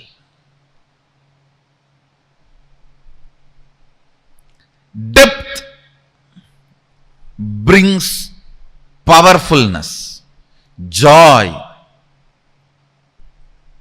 Anything, whether it is breathing, seeing, listening, cognizing, anything happens from the source, from the depth, is Paravidya. Anything happens superficially, Aparavidya. Understand? I never studied the regular Aparavidya, not because it was difficult, but because it was too shallow. That is what I am teaching to my Gurukul kids. I am seeing every day they are evolving, able to make the Aparavidya redundant. I'll make these schools, textbooks, all that so easy for the kids. They will know Aparavidya is too shallow, so that they will start putting their energy into Paravidya, Parameshwari, Srividya, Adi Shakti. The science of enlightenment is Srividya. The science of finding the source is Srividya. The science of finding who is seeing, who is listening, who is breathing, and who is cognizing. Listen. Repeat the verses once more and you will understand. The fifth verse, Yat vachanapyatitam yena vachapyudyate, which cannot be described by words, but which is the source of the vak. The speech does not illumine, reveal, but which makes the speech happen. First. Second, the sixth verse.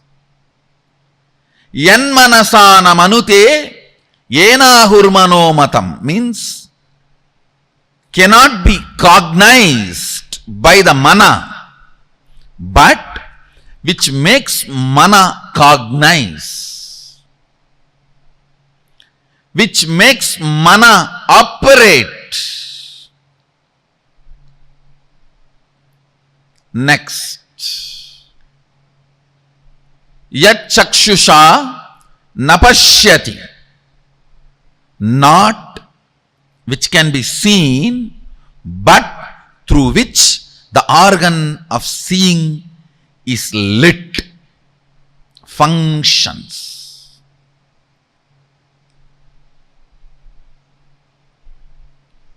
Yashrotrena nashrunoti, not by the listening, but through which the listening happens in you.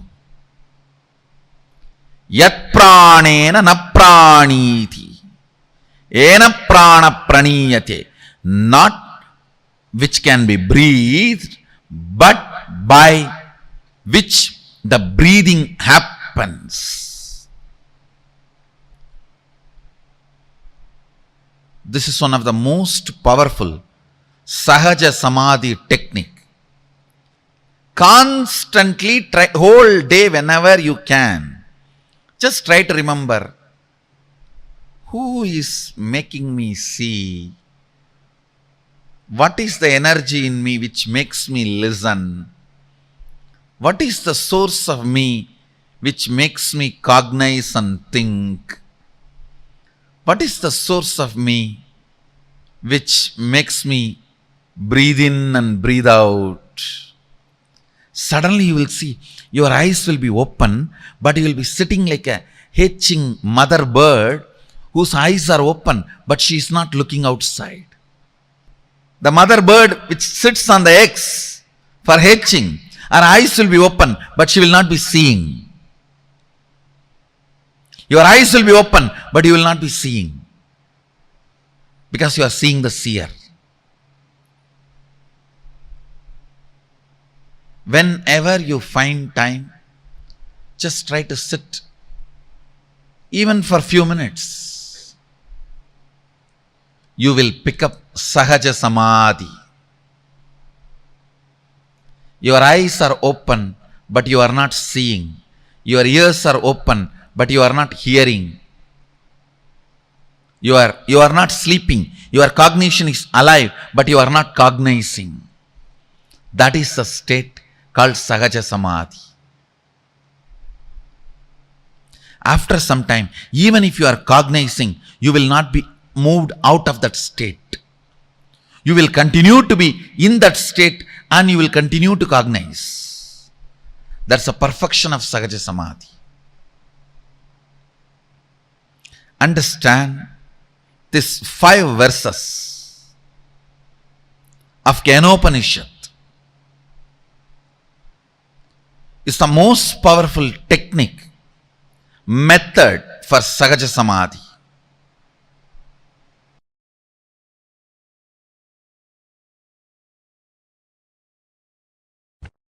Your body, identity and being to Paramashiva in oneness. I tell you, Paramashiva is a pure being, pure identity and pure body.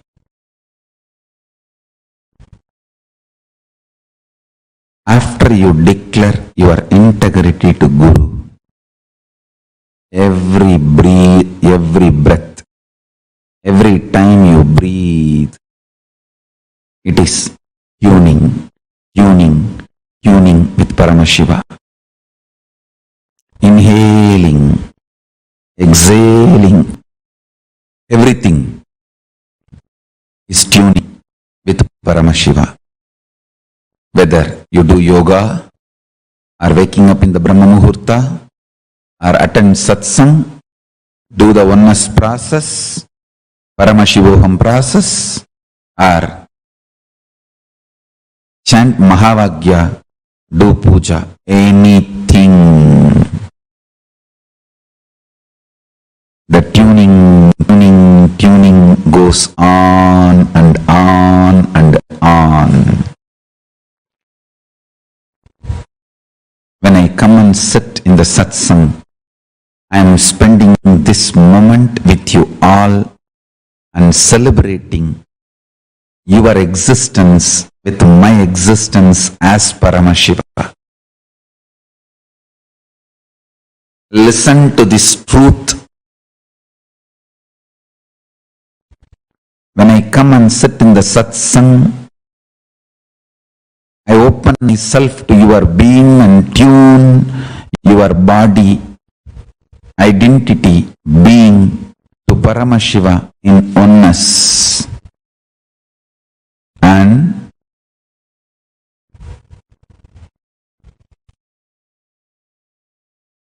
make you experience intensely, make you understand intensely, make you realize intensely, make you manifest intensely the oneness with Paramashiva, the ultimate, absolute, Shuddha Advaita Sukhabodha Jnana Vijnana Nirvikalpa Nishkala Niranjana Nirahara Nirguna Nirbodha Nischala Nithyananda Paramashiva Swarupam Guru Bhakti continuously tunes you. Guru Bhakti is more than Nirvikalpa Samadhi, Sahaja Samādhi. Guru Bhakti is Sahaja Samādhi. Vegaha nimitta apekshat karmano jayate niyatati kriya aprabandha hetu. Change of motion is proportional to the impressed force and is in the direction of the force. You should know this law is the precise definition of how Guru Bhakti can become Guru's grace and become oneness with Paramashiva. Guru Bhakti does such big push, it gives such big push inside you as a Guru's grace and manifests as Guru Shakti and connects you with Paramashiva. Guru Bhakti is more than Nirvikalpa Samadhi, it is Sahaja Samādhi.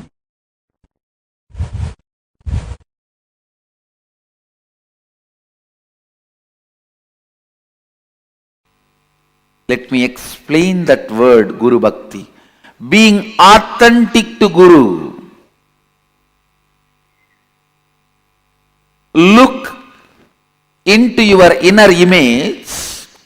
See how much of your inner image is influenced by Guru's presence in your life.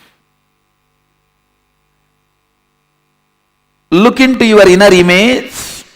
See in how much you are still stuck with your old stupid identity and inner image. How much the Guru has influenced, Guru's presence has influenced, and how much of your idea about you has changed. Please understand, your inner image is not you. Not only your inner image is not you, what you think as your inner image is a screen, iron curtain, stopping you to experience the real you. See how much your inner image has been influenced by your Guru's presence in your life. If you continue to have your inner image without changing, you are living your logical life. Yesterday you have been sick. Logically today you will be sick. Logically tomorrow you will be sick or more sick. Till death. That is supposed to be the logical life. Inspiration and energy of the Guru enters into your inner image. Life will not be any more logical. It will become just magical.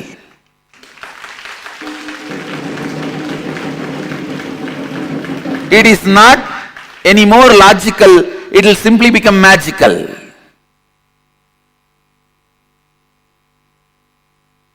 How much your inner image is inspired, influenced by your Guru's presence in your life. How much your outer image is inspired and influenced. What kind of outer image you show to your Guru. And how your Guru holds you. What is the anyakara he is having about you? Have you taken responsibility for it? What kind of an image you hold about Guru and the life around Guru, the Sangha. Understand, Guru Bhakti is bringing authenticity in your relationship with Guru. Let your inner image be as your Guru wants. Whoever considers me as your Guru, understand? Whoever considers me as your Guru, for all of you, I am making it very clear. The inner image I expect from you. I want you to have the inner image of Shivoham.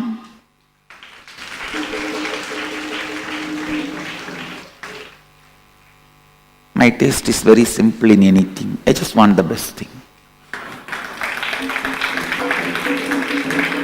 My taste is too simple.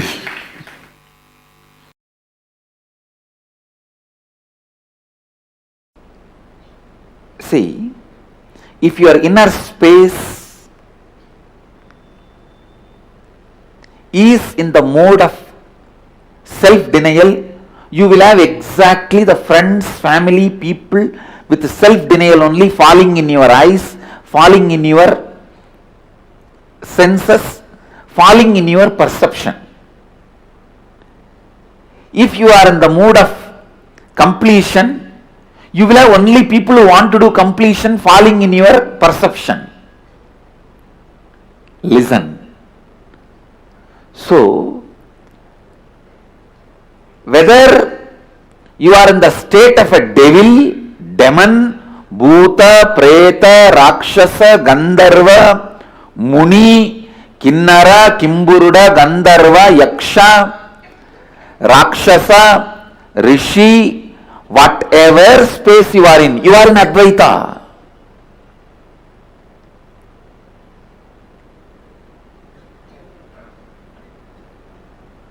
So that can never be lost. If you are in the space of completely denying you, you will exactly perceive only those people who are also in self-denial and denying you. You will be denying them, they will be denying you. Both of you will be having a great Indian mother-in-law, daughter-in-law relationship. Then, if you decide to complete, you will perceive suddenly everybody around you are struggling towards completion. Understand? When you allow the higher intelligence of you to pull you up, raise you constantly, suddenly you will perceive Guru happening in your life. Because your own part of you, which is constantly pulling you up, only allows the Guru to happen in your life and continue to exist in your life.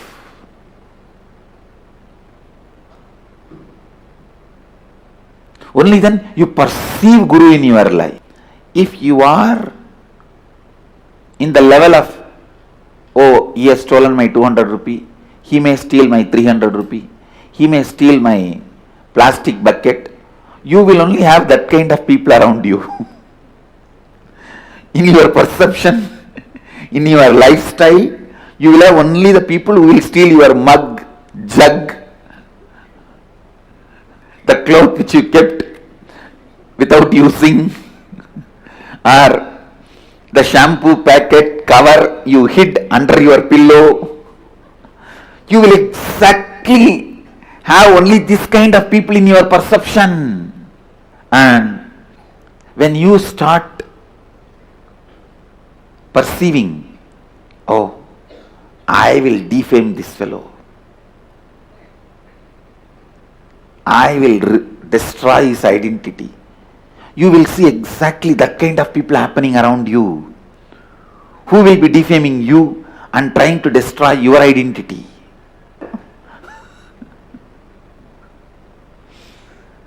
Anyhow, listen to this truth. Whatever is your mission, whatever is your life's goal, today's goal, this month's goal, this year's goal, whole life goal, pen down. You will see exactly only people who have the same kind of ideal will be in your perception.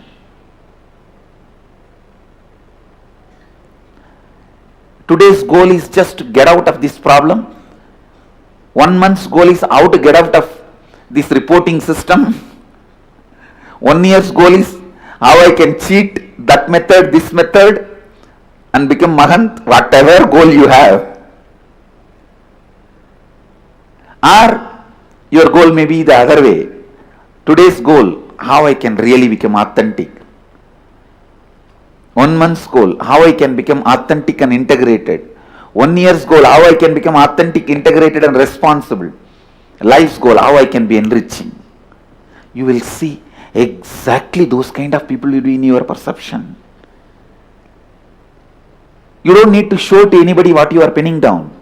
But pen down your today's goal, 1 month's goal, 1 year's goal, life's goal, purposes, and look around.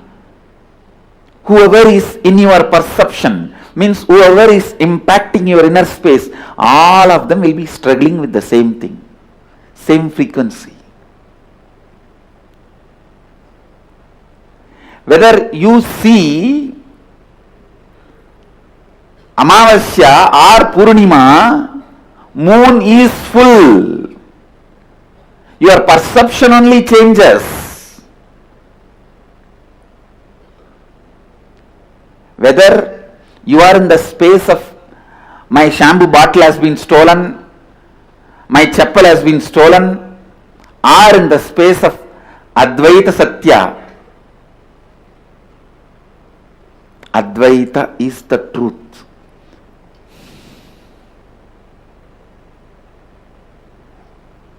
Listen.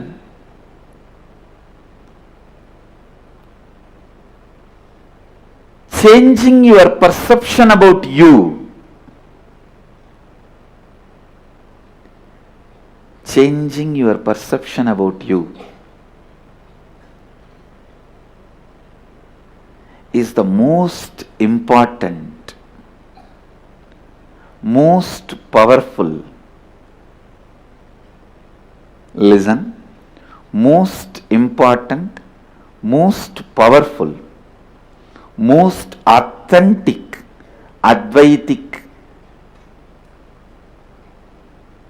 sadhana you can do. Because Advaita is existence. Even if you are suffering in the worst physical problems, mental problems, you are in Advaita. Because that is what is your perception about you, your inner image about you. That kind of people only you will attract. That kind of situations only you will attract. That kind of experience only you will attract. change that. Whether you are in the space of a complete, perfect health, perfect happiness, perfect relationships, perfect wealth, and ultimate enlightenment and the contentment, you are an Advaita.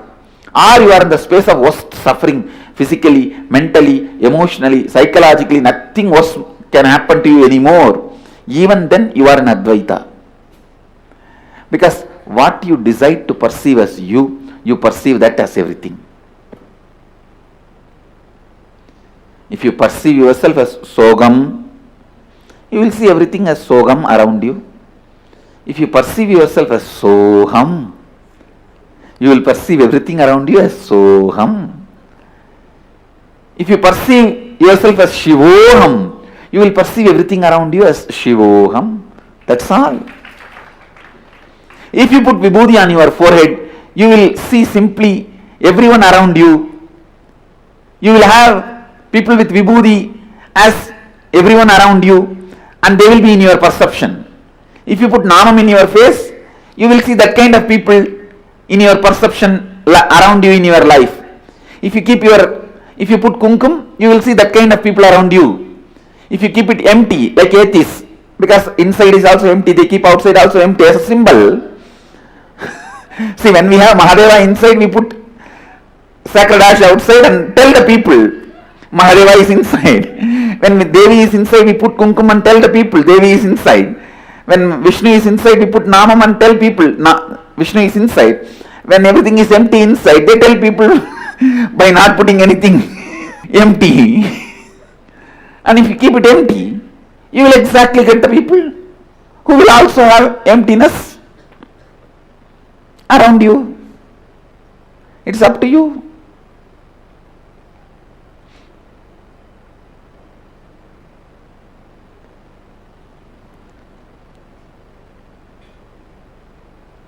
So listen.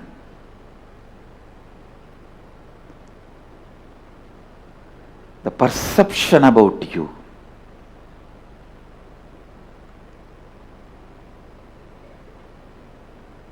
should be built newly with that great truth of Shivoham.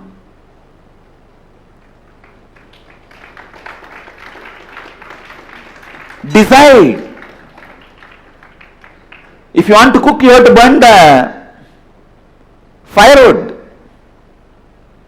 If you want to create that Shivoham space for you, you have to burn all the incompletions. Decide. Good news is, it is possible. Best news is, it is very easy. Good news is, it is possible. Best news is, it is very easy.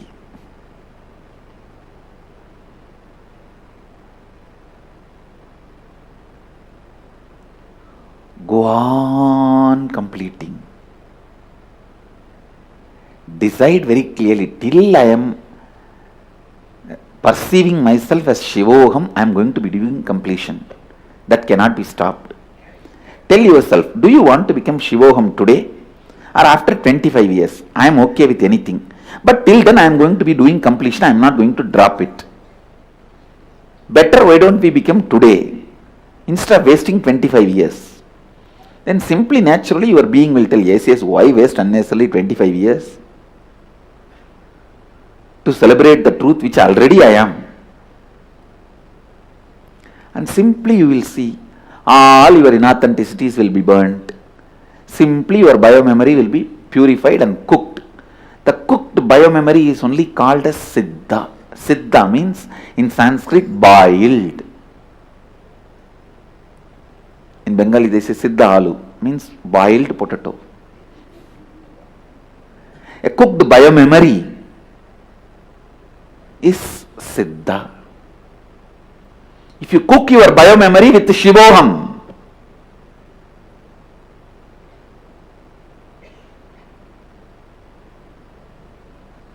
you are a Siddha. That's all.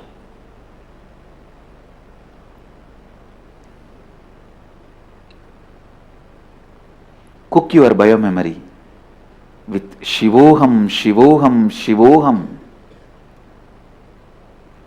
Shivoham, Shivoham, Shivoham. Simply you will see, you become Siddha. You become Siddha. Shivoham, Shivoham. Shivoham, Shivoham. Shivoham, Shivoham.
Yes.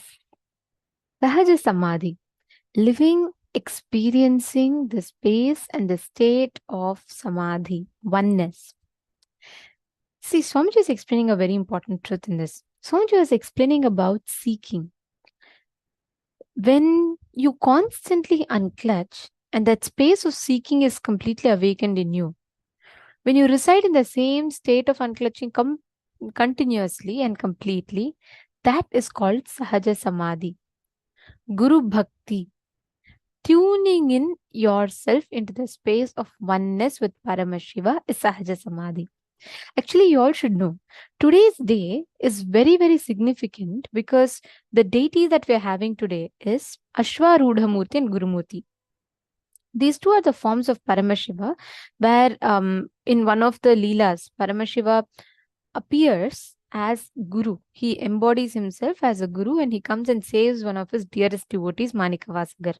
We'll be learning about that story further, but this is the main deity of today. And today's deity represents that Sadashivatva, that ultimate manifestation of Paramashiva. See, when you constantly question, constantly go to the source, right? You will always find at the very core of it, at the very core of everything, there is one part of you which is eternal. That part is what is Paramashiva. See, please understand, it's very important with what part you associate yourself with.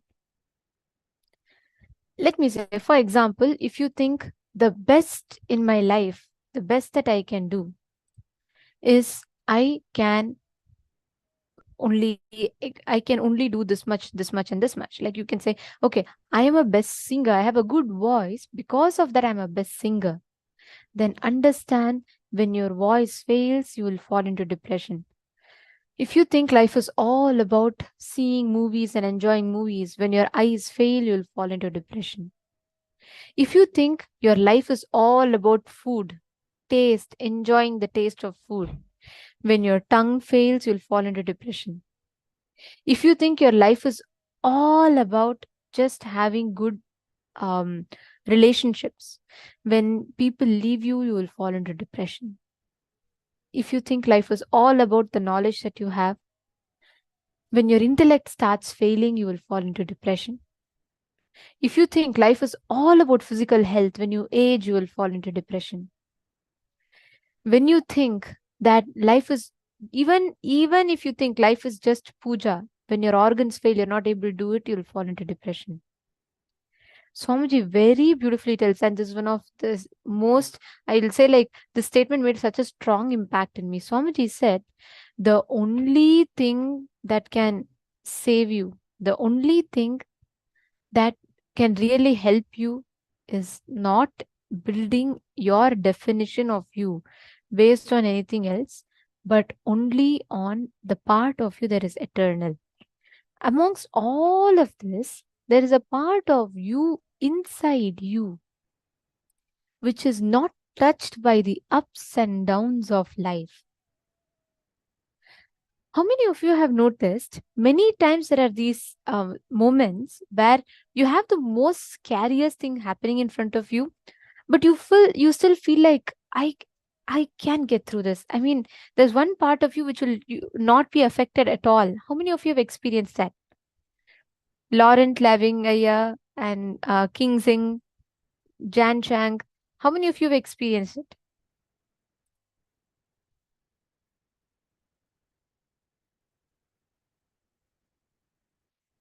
Understand that part of you is the most eternal part of you. When you experience that part of you, that part which is untouched, which is not shaken by any ups and downs, it is only on that part that you have to build your life, because only that is consciousness.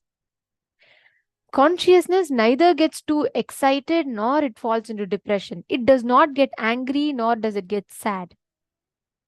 It does not have the extremes. Many times we think, oh, the happiest part of me is me. No. That happiest is a temporary high. Or it is not, nor your depressed part, because that depression is a temporary low. Only bliss is eternal and only consciousness is blissful. Blissful. Happiness means you experiencing joy because of an external reason. Bliss means you being joyful, blissful because that's your inherent nature. Consciousness is that part of you which you need to identify. Are all of you understanding this? Without any distraction from the things that life presents to you. You can be a best singer. You can be the most wealthiest person. You can have all the love from people. But all of that is only a distraction, because your goal is you are consciousness.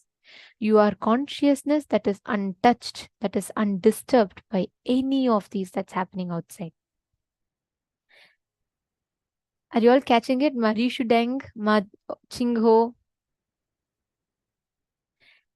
See, even all the Sarvajñapita manifestors, right? If you just identify this one part of you, you will not fall into, anytime you'll never fall into depression, or manifesting Sarvajñapita will not be difficult for you at all.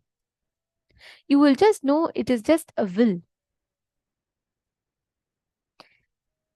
Every one of us are always stuck in these cognitions in life where we think, oh my God, that's all it is. It is just this. I cannot do it. Or we think, my life is all about this. My life is all about people. I will give up anything for people. At one point, when the people leave you, you fall into such depression that you literally feel like your whole life is pointless. That is why Swamiji is introducing a very, very important truth to us in this. Swamiji is telling about being established in Sahaja Samādhi. See, what is Samadhi, When you are unclutched from everything on the outside and you're only looking for the source inside of you. What in me is that eternal component that does not get disturbed by anything else? That is Sahaja Samādhi. How many of you really want to taste that eternal, immortal part of you? Actually, just close your eyes and sit now. Just close your eyes. Just see, there is one part of you that is absolutely in bliss. It is just like, wow. It is not too excited about anything. It is not too pained about anything. It is not upset. It is not happy. It is not sad. It is just, it is. as is. That's all. It is just existing. The part of you which does not suffer, the part of you which does not go through pain, which does not go through joy, it is just existing, witnessing the whole universe. That feels so light, beautiful in your inner space. Just identify that part of you. Can I request every one of you to close your eyes? See, falling in tune with that part of you is what is exactly called samadhi. Just close your eyes. Just see, in your life, through all the situations of joy, pain, sorrow, suffering, which part of you has been blissful, untouched, completely unaffected by it?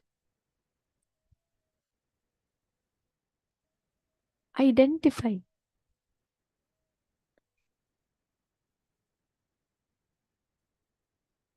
See what part of you, in you, is it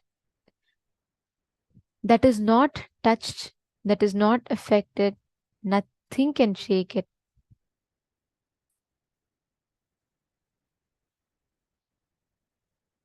My dearness beloved, you have posted you want more of that part. Just close your eyes. It is abundantly available to you. When you all just connect, when you all just rest in that space, that is what is called as resting in Paramashiva. Just rest in that space. You will see how abundantly it's available. Please close your eyes. Don't create any thought. Don't try to visualize that part of you. No, it just exists in you. It is extremely peaceful, absolutely non-agitated by anything. Now, ask a question to yourself. What in me is making me see? Which part in me is the source which is making me listen? Which part in me does not get disturbed by anything in the universe? Which part in me is the most powerful component of me? Just enjoy it. Don't do anything else. Just sit. You can enjoy that part for hours together. Just sit for a few minutes. Connect to Swamiji and enjoy that part. Identify that part and enjoy that part.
Now, slowly relax. Please relax. Just settle in that space. See, you being in tune in that space is what is samadhi. You being tuned in that space is what is experiencing samadhi. Actually, whenever you are in that vibrant stillness, right? When you are literally in that silence, you will be able to hear anything happening at any distance, irrespective of whatever the situation, like whatever the reason, the cause outside is. Like, for example, let's say you're in a big mall, okay? And at the entrance of your mall, your friend is standing. You are standing in the first floor. There's so much of chitter chatter that goes on in the mall. There's so much of noise. There's so much of talking. So many different sounds that goes on. But still, if you are in the space of samadhi, you will be able to only hear what your friend is talking to you from that space, distance. Even if your friend is just whispering, it is actually possible. Understand, this is a science. This power is called Durashriti. Means being able to see and hear remote distances. Understand, listen very carefully. Your brain can understand, cognize, and receive noise that is extremely subtle, almost inaudible to your range, just by simply unclutching, by simply falling into samadhi. How many of you want to try that? Like, for example, I'll give you another thing. Like, for example, I am sitting somewhere, you are all sitting somewhere, right? Let's say you are sitting, one of you is sitting somewhere in one part of the world. I might be sitting somewhere in one part of the world. But just by your conscious will, and of course, if I give that consent, you will be able to exactly hear what I am hearing here. Like, if I am hearing a music, you will be able to listen to that music without you actually physically hearing it. This power is a very, very beautiful one. And most importantly, it is most powerful because it puts you into the space of such restful awareness, samadhi. It does not, see, you don't need to do something extraordinary to get it. No, it's very simple. When you just decide and when you are able to unclutch, you will be able to hear anything that is happening at any distance, which just shows one thing: how you are as consciousness are not dependent on anything external for you to manifest what you want. You don't need something from the outside to tell you. You don't need something from the outside to for you to know the conversations that's happening. You don't need someone to tell you what they're thinking about. Actually, you can manifest that as a power. Now, all of us are going to be manifesting exactly this power, the power of Durashruti, being able to hear remote distances. Ready? Shall we all manifest? Do you all want to try? Okay. So let's all enter into the power. Okay. Now, I will be playing an audio here. I'm going to be listening to an audio. And I request all of you also to please connect. You're going to be just connecting to Swamiji. You're going to be trying and listening to the same audio that I am listening to. Shall we all start? And it's very, very possible. You will simply be able to do it. Okay. So are we all ready? Shall we all enter into this? Okay. Please sit, and any audio around you can you all turn off, like any other music that is going on. See, you're only going to hear to what I am hearing. So don't worry. Even if there's some noise that's coming, it's unavoidable. Don't worry. That's not a problem. Okay. You just need to do only one thing. You just need to consciously decide and just unclutch. Bring complete silence in your inner space. When I say silence, complete thoughtlessness in your inner space, you will be able to hear even the subtlest of sounds happening thousands of kilometers away from you. Let's all start. Sit straight. Sit with your head, neck, and spine in a straight line. I will now be muting myself, so I will not be talking, but I will be hearing a music. Catching it? So you might not necessarily hear me talk something because I will actually not be talking anything.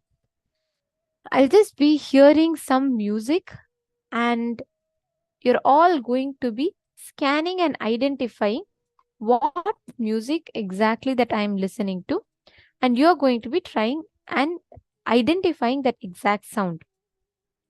Okay, shall we start?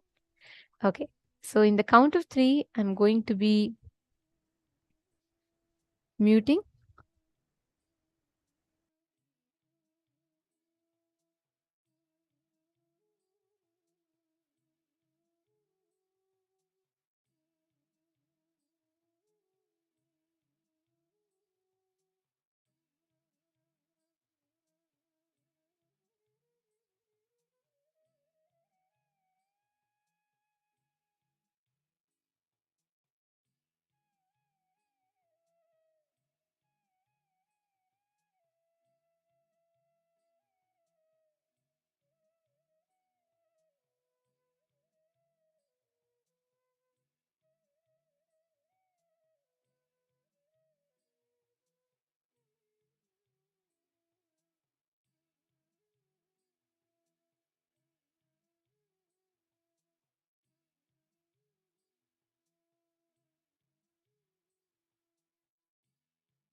Yes.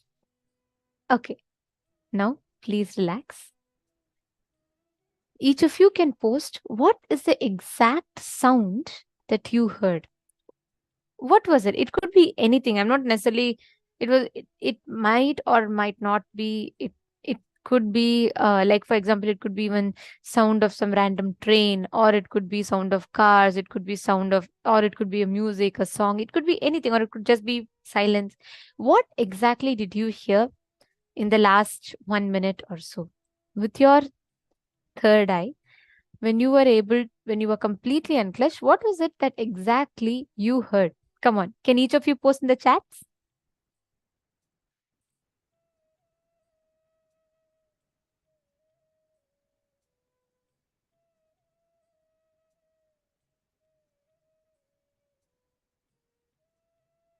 I request everyone to post in the chat.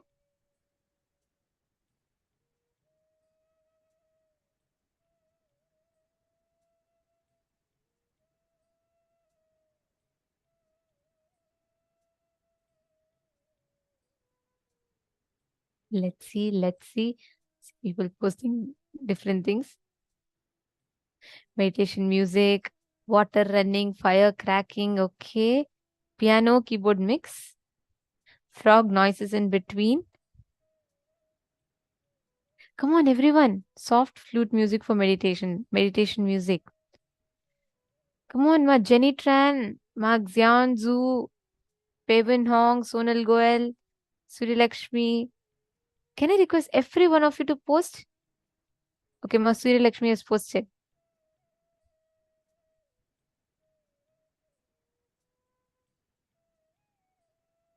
Some very pure music, okay.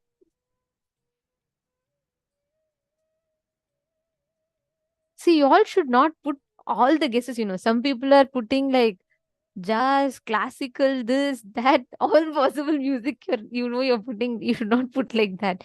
What you heard through the third eye, you have to put. Okay, very nice.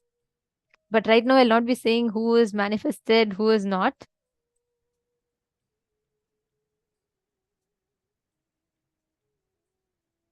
Mahongli Wong has put wind blowing. Mahedi Shlak has put women voice, ocean, silence. Amsakala said mild violin. Indian drums like tables first. Then I heard bells, flute, then changed to drums. Okay. Come on, Ma Chuniliyu, Ma Nitya Naresha, Ma Jnana Pradata. Come on, all of you also post. What did each of you manifest?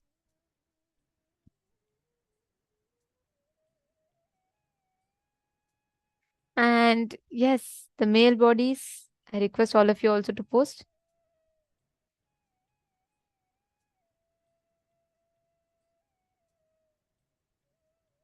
Tisarupa has put, it is hard to tell what I experienced. Fortunately, I was unclutched. Okay, bell. See, you will actually hear certain vibrations or certain sounds. Or if you heard nothing, you can just like say it was just silence. Whatever it was. Lucas has said Murugan Darshan song. Okay. Wow. All right. Okay. I'm going to be now showing you all the exact song, and you all will be really surprised. So many of you exactly described saying it is a very slow song. It is. It is called the Kumi song, and it's one of a very melodious song. I'll be playing it for you all now. கல்வி நிறை வாழைப்பெண் காதலி என்றோதுகின்ற செல்வியின் மேல் கும்மிதனை செப்புதற்கே நல் விசயநாதனின் சொல் வேதனஞ்சு போதன் மிஞ்சி மான மஞ்சபாதம் வஞ்ச நெஞ்சினில் வைப்பாய்.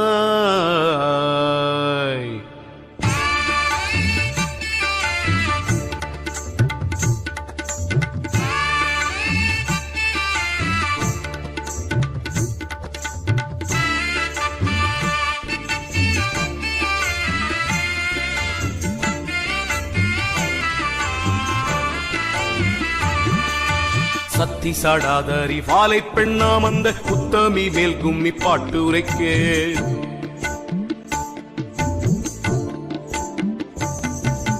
சத்தி சாடாதரி வாழை பெண்ணாம் அந்த உத்தமி மேல் கும்மி பாட்டுரைக்கே வித்தைக்கு உதவிய ஒற்றை கொம்பாம்பாலை சித்தி விநாயகன் காப்பாமே சித்த. Okay, this was the exact song they played for all of you. And now here you all can see, OMG. So many of you had put, first thing is slow song. I'm just searching for that name of the participant who had posted it. Ma Revati, you manifested correctly. In one of your answers you had posted, but there was one person who posted, it was a very, Ma Revati put slow mode and you heard flute sound. It's a very slow mode song, that's correct. And Ma Gaixiali, actually you started catching it. You put, it's a very pure song. You actually started manifesting because you put, it's a very peaceful music. It is very pure. That is correct. You actually started catching what exactly it was. So many of you have put, it's slow. It's a very slow song, slow song, slow song. It is a very slow song and it's a Tamil music. So you might not be necessarily being able to catch the words. But Ma Susan, one thing I want to tell, you said that, you heard drums in between and then it changed again and then you heard drums. If you see, the tabla does go on and off in this. It's first only like dialogue and then it's a tabla and then it's just song.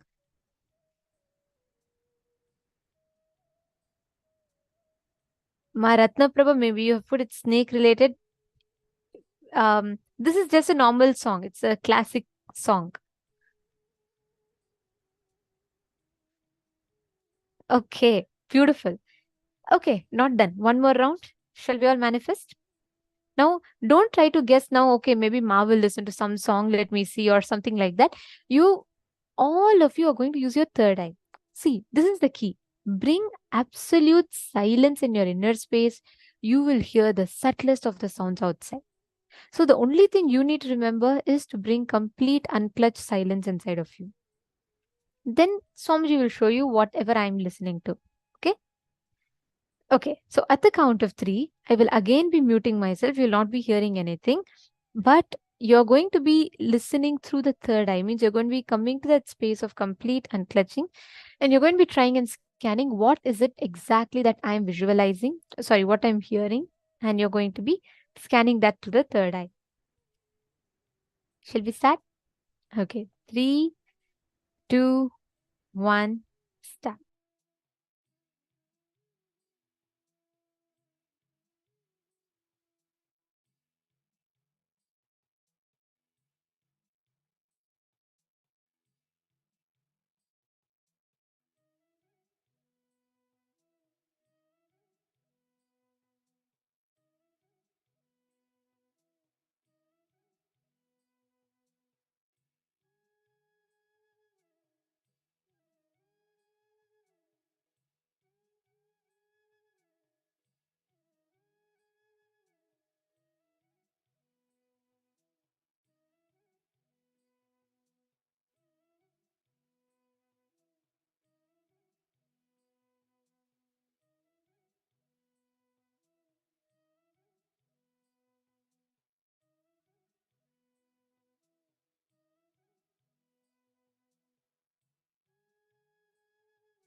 Yes. Please relax. Okay, come on. Now, each of you post what was the sound that you heard me hearing. Come on. Every one of you, please post. Ma Amsakala, when you say music only, what was that? What was that instrument? Like, was it some beats music or was it a melodious music, flute music, anything? See, don't just put generic words. All of you should be very particular. Okay. So, what exactly was it that you heard me hearing?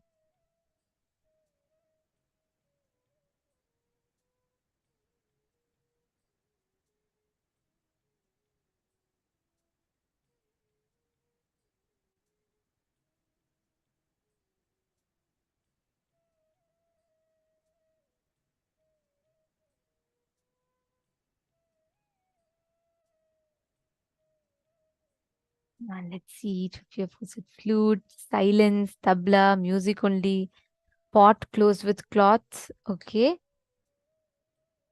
Come on, everyone. Ma Ratnaprabha, Ma G Wong, Ma Jennifer Poirer. Come on, you should also post. I see you sincerely attending the program. What did you hear? Just connect, Ma. Actually, you will be able to hear it. Okay, birds near the ocean, then more like rainforest, nothing, soft piano and spring sound. What do you mean as spring sound? Ma, Virupaksha, is it, oh, the spring, like the boing that happens with the spring? Ma Ratna Prabha has posted tabla sounds. Come on, everyone.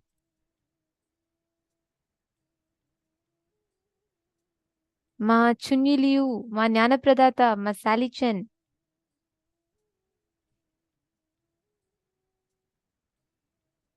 Absolute music, okay, intense music on the sound of drums shaking the sky. Okay. What else? Ma Sri Lakshmi, when you say nature sounds, what is that? Like, for example, nature sound could be even water flowing, or it could be some leaves rustling. What exactly is the sound that you heard? Like, if you could be more descriptive of that, please.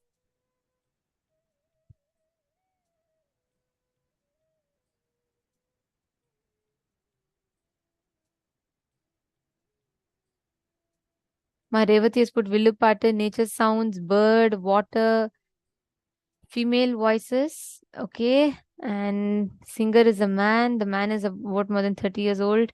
Ma Revati has put money sound, female. Okay. Anandeshwari Jaya Jaya song. Okay.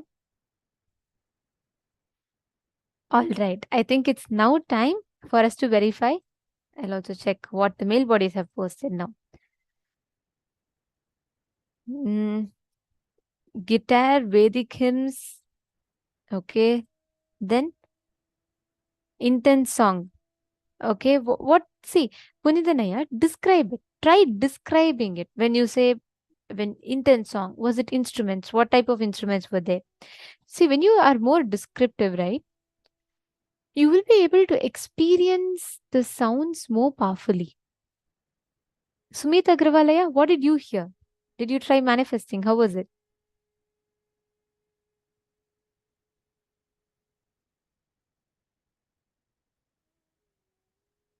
Nithyanandam, Dinesh Kumar Katharaya. Very nice to see you joining, Nithyanandam. Okay, come on. All the others, please describe what exactly did you hear? Put as descriptive as possible. Okay, for this round, I'm going to be showing you all the answer, what exactly I heard. And I'll tell you all, whoever have, see, if you're really unclutching, you can totally manifest it. And I can show you all, so many of you have already manifested. I'll be playing the sound again. You all can listen to it now.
Okay, so it was a sound of birds.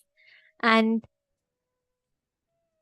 I heard so many, sorry, I saw so many of you put exactly the word bird sounds. And I'm going to read out all of your names. So many of you had posted. Ma Joyce had posted she heard nature sounds, birds, that's correct. And Ma Susan Solander had posted she heard sound of rainforest. And this particular video is a recording of the birds from a rainforest. Ma, that's correct. That's beautiful. Ma Susan manifested, Ma Joyce manifested. And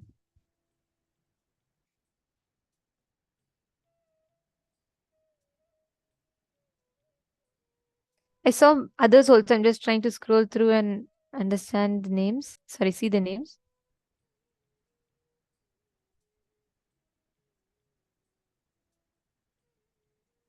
Okay.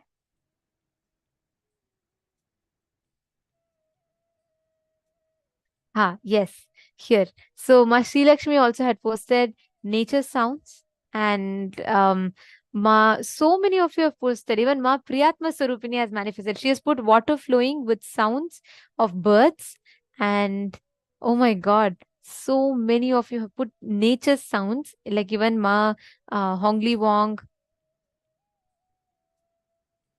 Ma Susan Solander had put birds near ocean, then more like rainforest. Beautiful, Ma.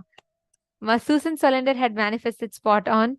And wow, do you all see how so many of you, just by your decision to unclutch, how easily you're able to manifest? And it's not a joke, right? You being able to see like what exactly I am hearing.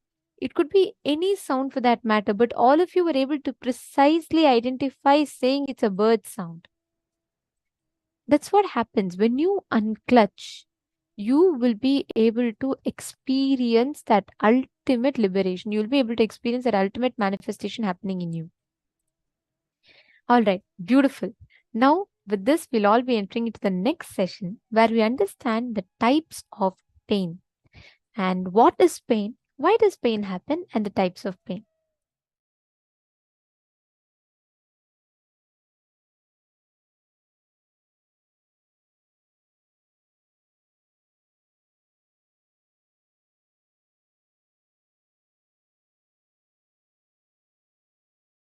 Reason for patterns that are passed through generations. What is the best way to get out of this? First thing, the fundamentally human being learns the basis of their identity. What is right, what is wrong, what is good, what is bad, what is pleasure, what is pain. From your past generations, from your parents, family, people around you who taught you. I still remember very clearly one incident. Let me tell you. It really happened. I was helping the Shivacharyas in the temple, in Arunachaleshwara temple, to light the lamp for the arti. So once the Shivacharyas, they do two puja, means the puja is done inside Garbha Mandir and then in Ardha Mandapa. Till the level of Ardha Mandapa, anybody can go and help them and light diyas and give them during the puja, arti. In those days, temple did not have so many staff.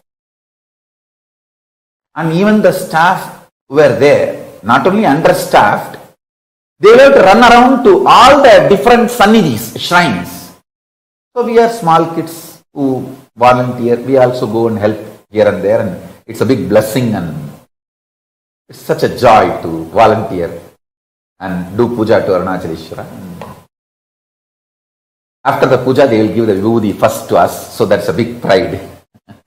Of course, never to forget a very good share of Naivedyam, Prasadam, food, graced by Paramashiva himself. So, we always run and do volunteering. And once when I was volunteering, the camphor fell on my finger mixed with oil, burning, fell on my finger and got burnt. And anyhow, immediately the other people who were there, they helped me and they put my hand in the water and the burning sensation started settling. Then I ran to Arunagiri Yogeshwara. Those days I used to be having darshan of Arunagiri Yogeshwara regularly, physically.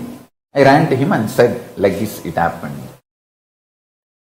And he just held that finger and said, Kana, நெருப்பு சுடுங்கிறது தப்பு பாடமப்பா, பாடத்தால் தான் சுடுதை தவிர இருப்பினால் சுடலப்பா. He was telling me the fire burns, fire hurts is because the lesson we learned that fire will burn, not by the existence fire will burn. Of course, don't try in your home. Just listen to the whole story. Then he got a little camphor and he held that finger which got burnt with his hand and asked me to touch the camphor with other hand. And he held my hand continuously. Slowly I could see from my stomach the fire spreading all over my body. The heat was increasing. But it was such pleasure. Intense, pleasant experience and pleasure from inside. And it went, the temperature went to the extreme. The camphor which was touched by my other hand just lit up. To that level, my body temperature has gone up, but no pain. No pain, no suffering. It was pure pleasure.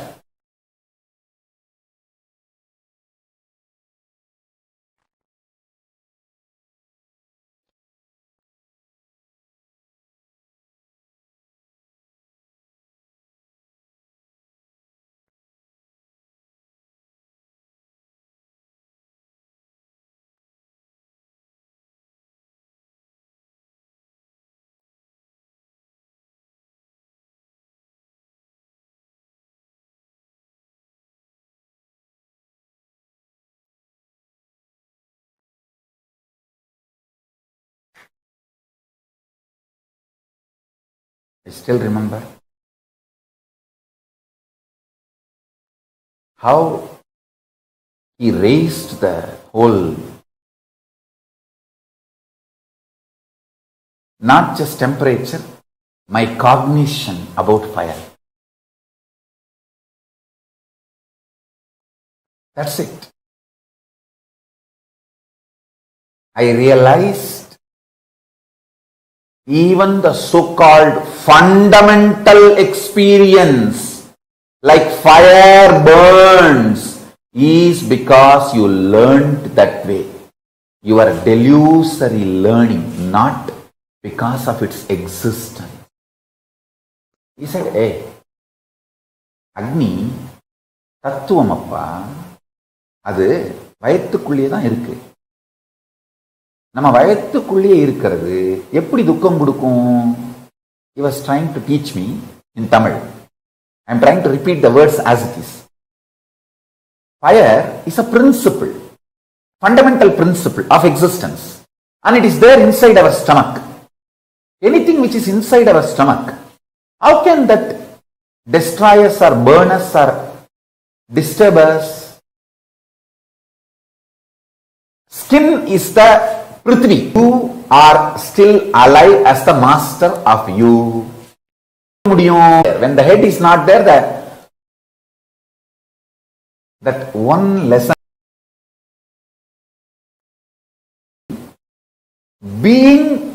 become, see this matter together means that is the principles in the matter will become different. What is your pleasure? What do you consider as pains? He will have little money and freedom to do what he wants. Destructible. Do not end. You are fourth generation to live in that house. The house itself is going to live only 20 years. Manifesting in me, pain, greed, lust, in my system. My guru, individual, not an individual. He realized I am a pretendment. You need vision, not sacrifice. As long as you don't get the right or wrong, nor right. I couldn't understand. What do you mean?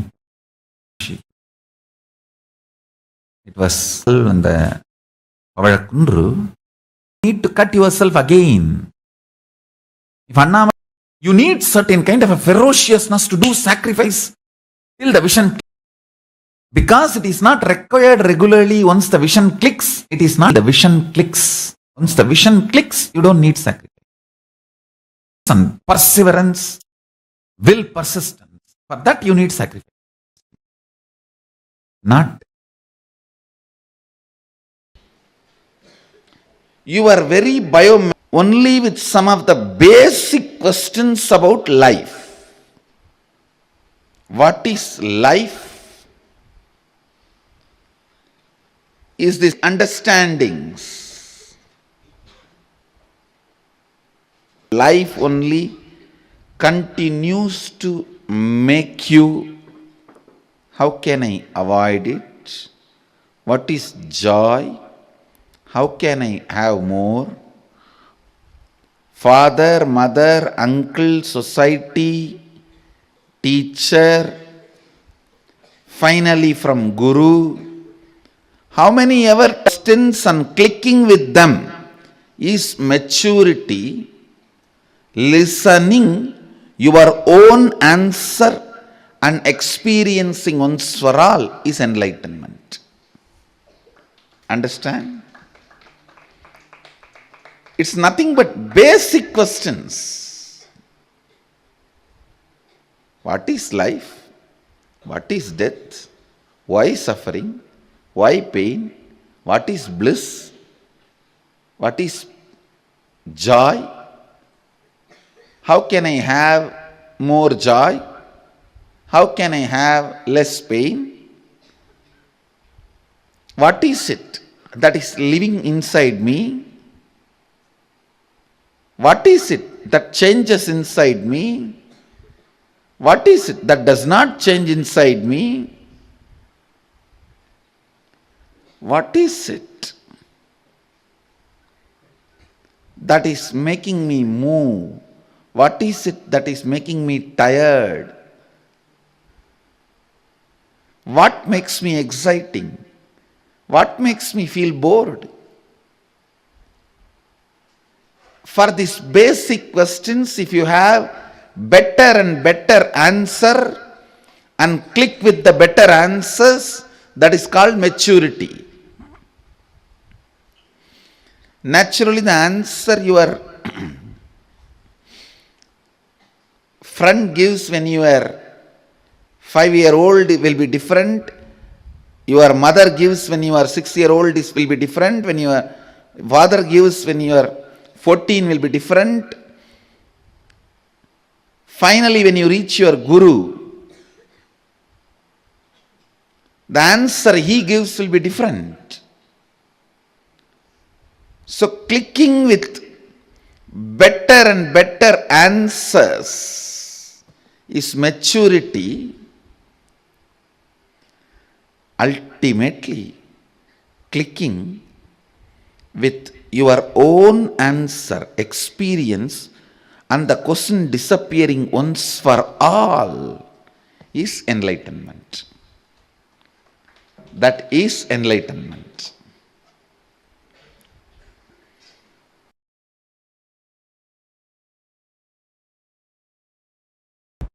Understand the principle, cosmic truth, listen carefully. Swadhisthana, fear-centric chakra. If you decide to get involved consciously in your fears, there will be one point you will reach God. Nothing more worse can happen to my existence externally or internally. There can't be any more pain. Possible collapse for my external existence or internal existence, you will reach that and drop. That is the moment the beautiful, powerful cognition will rise in you. From now, every second I am alive internally and I feel I am alive externally. Itself is a blessing. Nothing more is needed. I neither need bliss, joy inside me to be blissful, to feel fulfilled, nor I need something externally to feel fulfilled and complete. That experience will happen in you if you consciously involve with all your fear fantasies, the patterns, the way the fear manifests in you.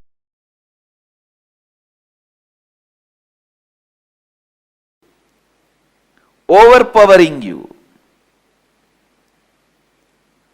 This layer, the mental layer, Manomaya Kosha, strong thought currents overpowering you, is the biggest incompletion stored in Manomaya Kosha, the mental layer. Please listen. In the mental layer, the powerful, strongest incompletion recorded, strongest incompletion stored is thought currents overpowering you, making you powerless.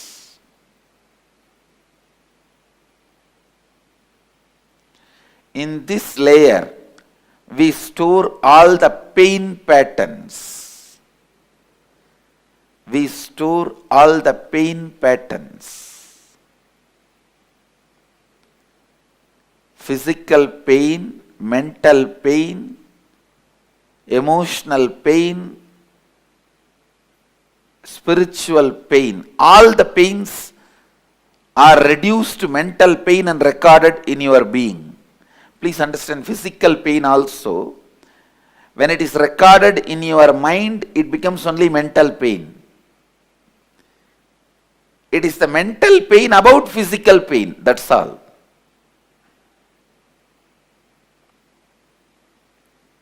Physical pain, all of you know. If somebody hits you, what happens? It's the physical pain. Mental pain is, if you are not respected somewhere the way you expect to be respected.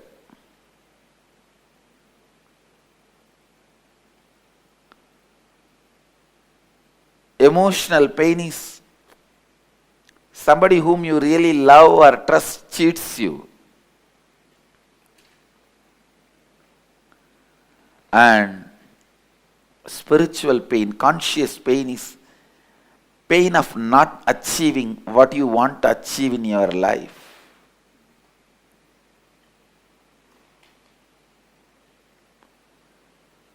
Listen,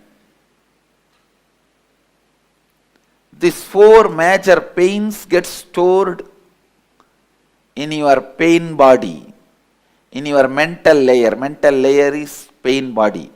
That is where all the pains are stored.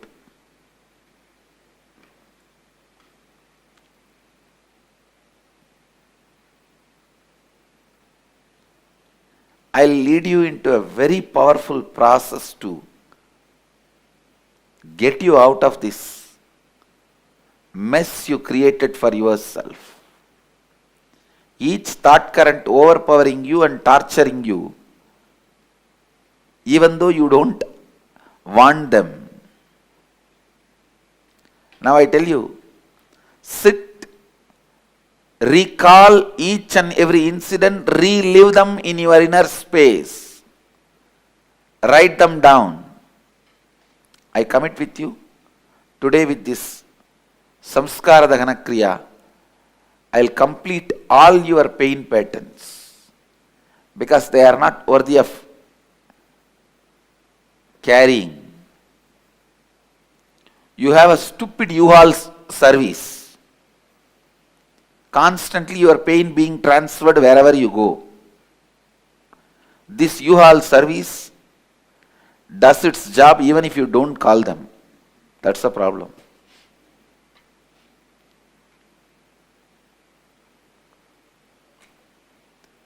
The unique process we will do now, You are literally going to write your autobiography. Understand? This process is called samskara dahana kriya. Start with the earliest memories of your life. Recall all the unpleasant incidents of your life. The ones that brought you mental, physical, emotional, conscious pains. Recall each incident. Relive it in your inner space intensely.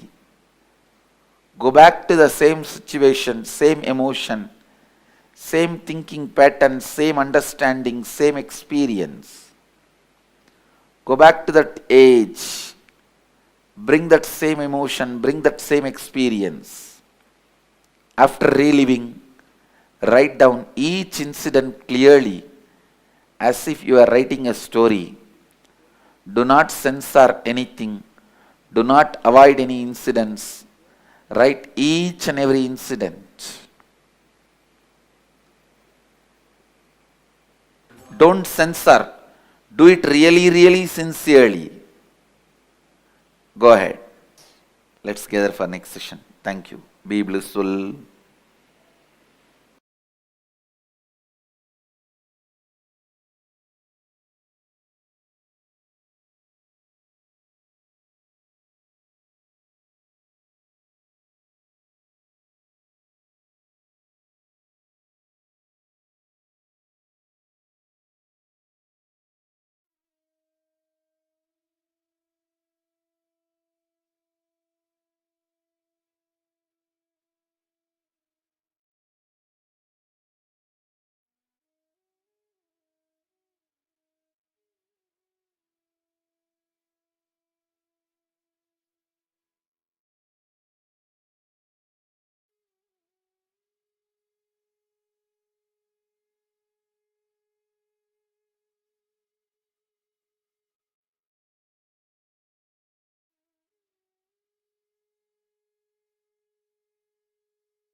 Yes.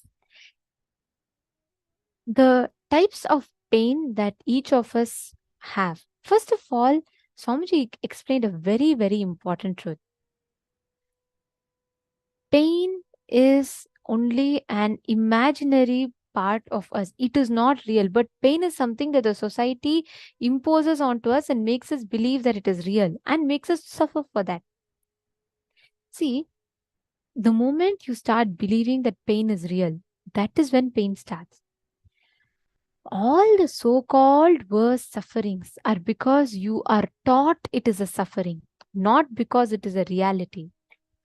All the worst suffering in life is a suffering because you're told it is suffering, not because it in reality it is suffering. What you understand as your pleasure, what you consider as pain, what will consider as joy, it will all become different if what you consider as you changes. Listen very carefully. Swamiji revealed this very, very important truth. Your definition of joy, sorrow, pain, suffering, feeling free, all of this is defined by what you define as you.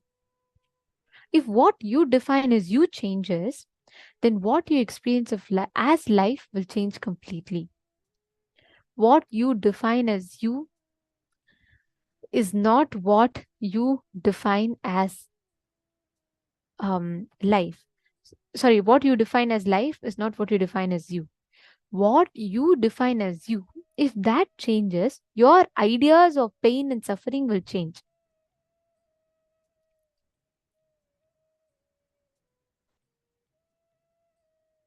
Please understand, Swamiji tells one of the most beautiful truths. Swamiji tells, nobody can give you suffering without your silent permission. This Pranamaya Kosha, Annamaya Kosha, Pranamaya Kosha, Manonmaya Kosha, Vijnanamaya Kosha, Anandamaya Kosha, these 5 layers in us, We carry different types of pains in each of this.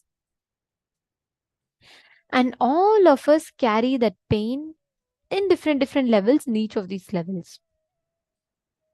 Now, whenever you work on liberating yourself from that suffering, whenever you work on liberating yourself from all that pain and suffering that you carry inside of you, you will just need to work on the definition what you carry as you. Automatically it will change. Let us all take a few minutes. Start with the earliest memories of your life. Recall all the unpleasant incidents of your life, the ones that brought you mental, physical, emotional, conscious pains. Recall each incident. Relive it in your inner space intensely. Go back to the same situation, the same emotion, same understanding, same experience. First, I request every one of you to take a few minutes, pen down the earliest incident of pain that you remember in your life. Please take a few minutes and pen down.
Now, if you have written down all the pain, the incidents of pain in your life,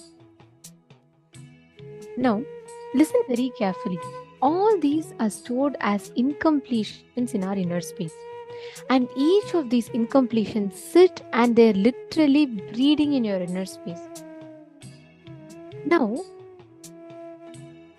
after you are reliving, write down each of them and complete with them end to end. Understand, many times we all create so much of pain and suffering in our life. It is more imaginary and you will literally be creating the pain for yourself consciously. Understand, listen very carefully. You need to apply this exact same cognition in every place that you are suffering, where you feel like, I don't know how to manifest this in life, and I only feel like I'm only getting into suffering. I don't know how to break free from this. Revisit all of that with this understanding. You will see how you put yourself into this cognition every time in life. Now, let us all enter into the power manifestation session from the same space. I request all of you, now you're going to be connecting with a partner and manifesting the same power of remote hearing, just as we did in the previous round, but with a partner. So you're going to be asking the partner to play any sound that they want. You're going to be listening to it and you're going to be identifying what those sounds are. So let's get started. Please connect to a partner and have them play any sound that they want. The only key here is for you to unclutch. Remember, just unclutch, that's all. But just by unclutching, you'll be able to find out what exactly is the sound that your partner is playing. To wake up in you. Just remember this one powerful cognition. This Mahamahavagya puts me in Samadhi. This is spiritual lullaby for Samadhi and Suprabhatam, wake up song for Paramashiva in me. For Paramashiva to manifest. With this one spiritual powerful cognition, chant this Mahamahavagya.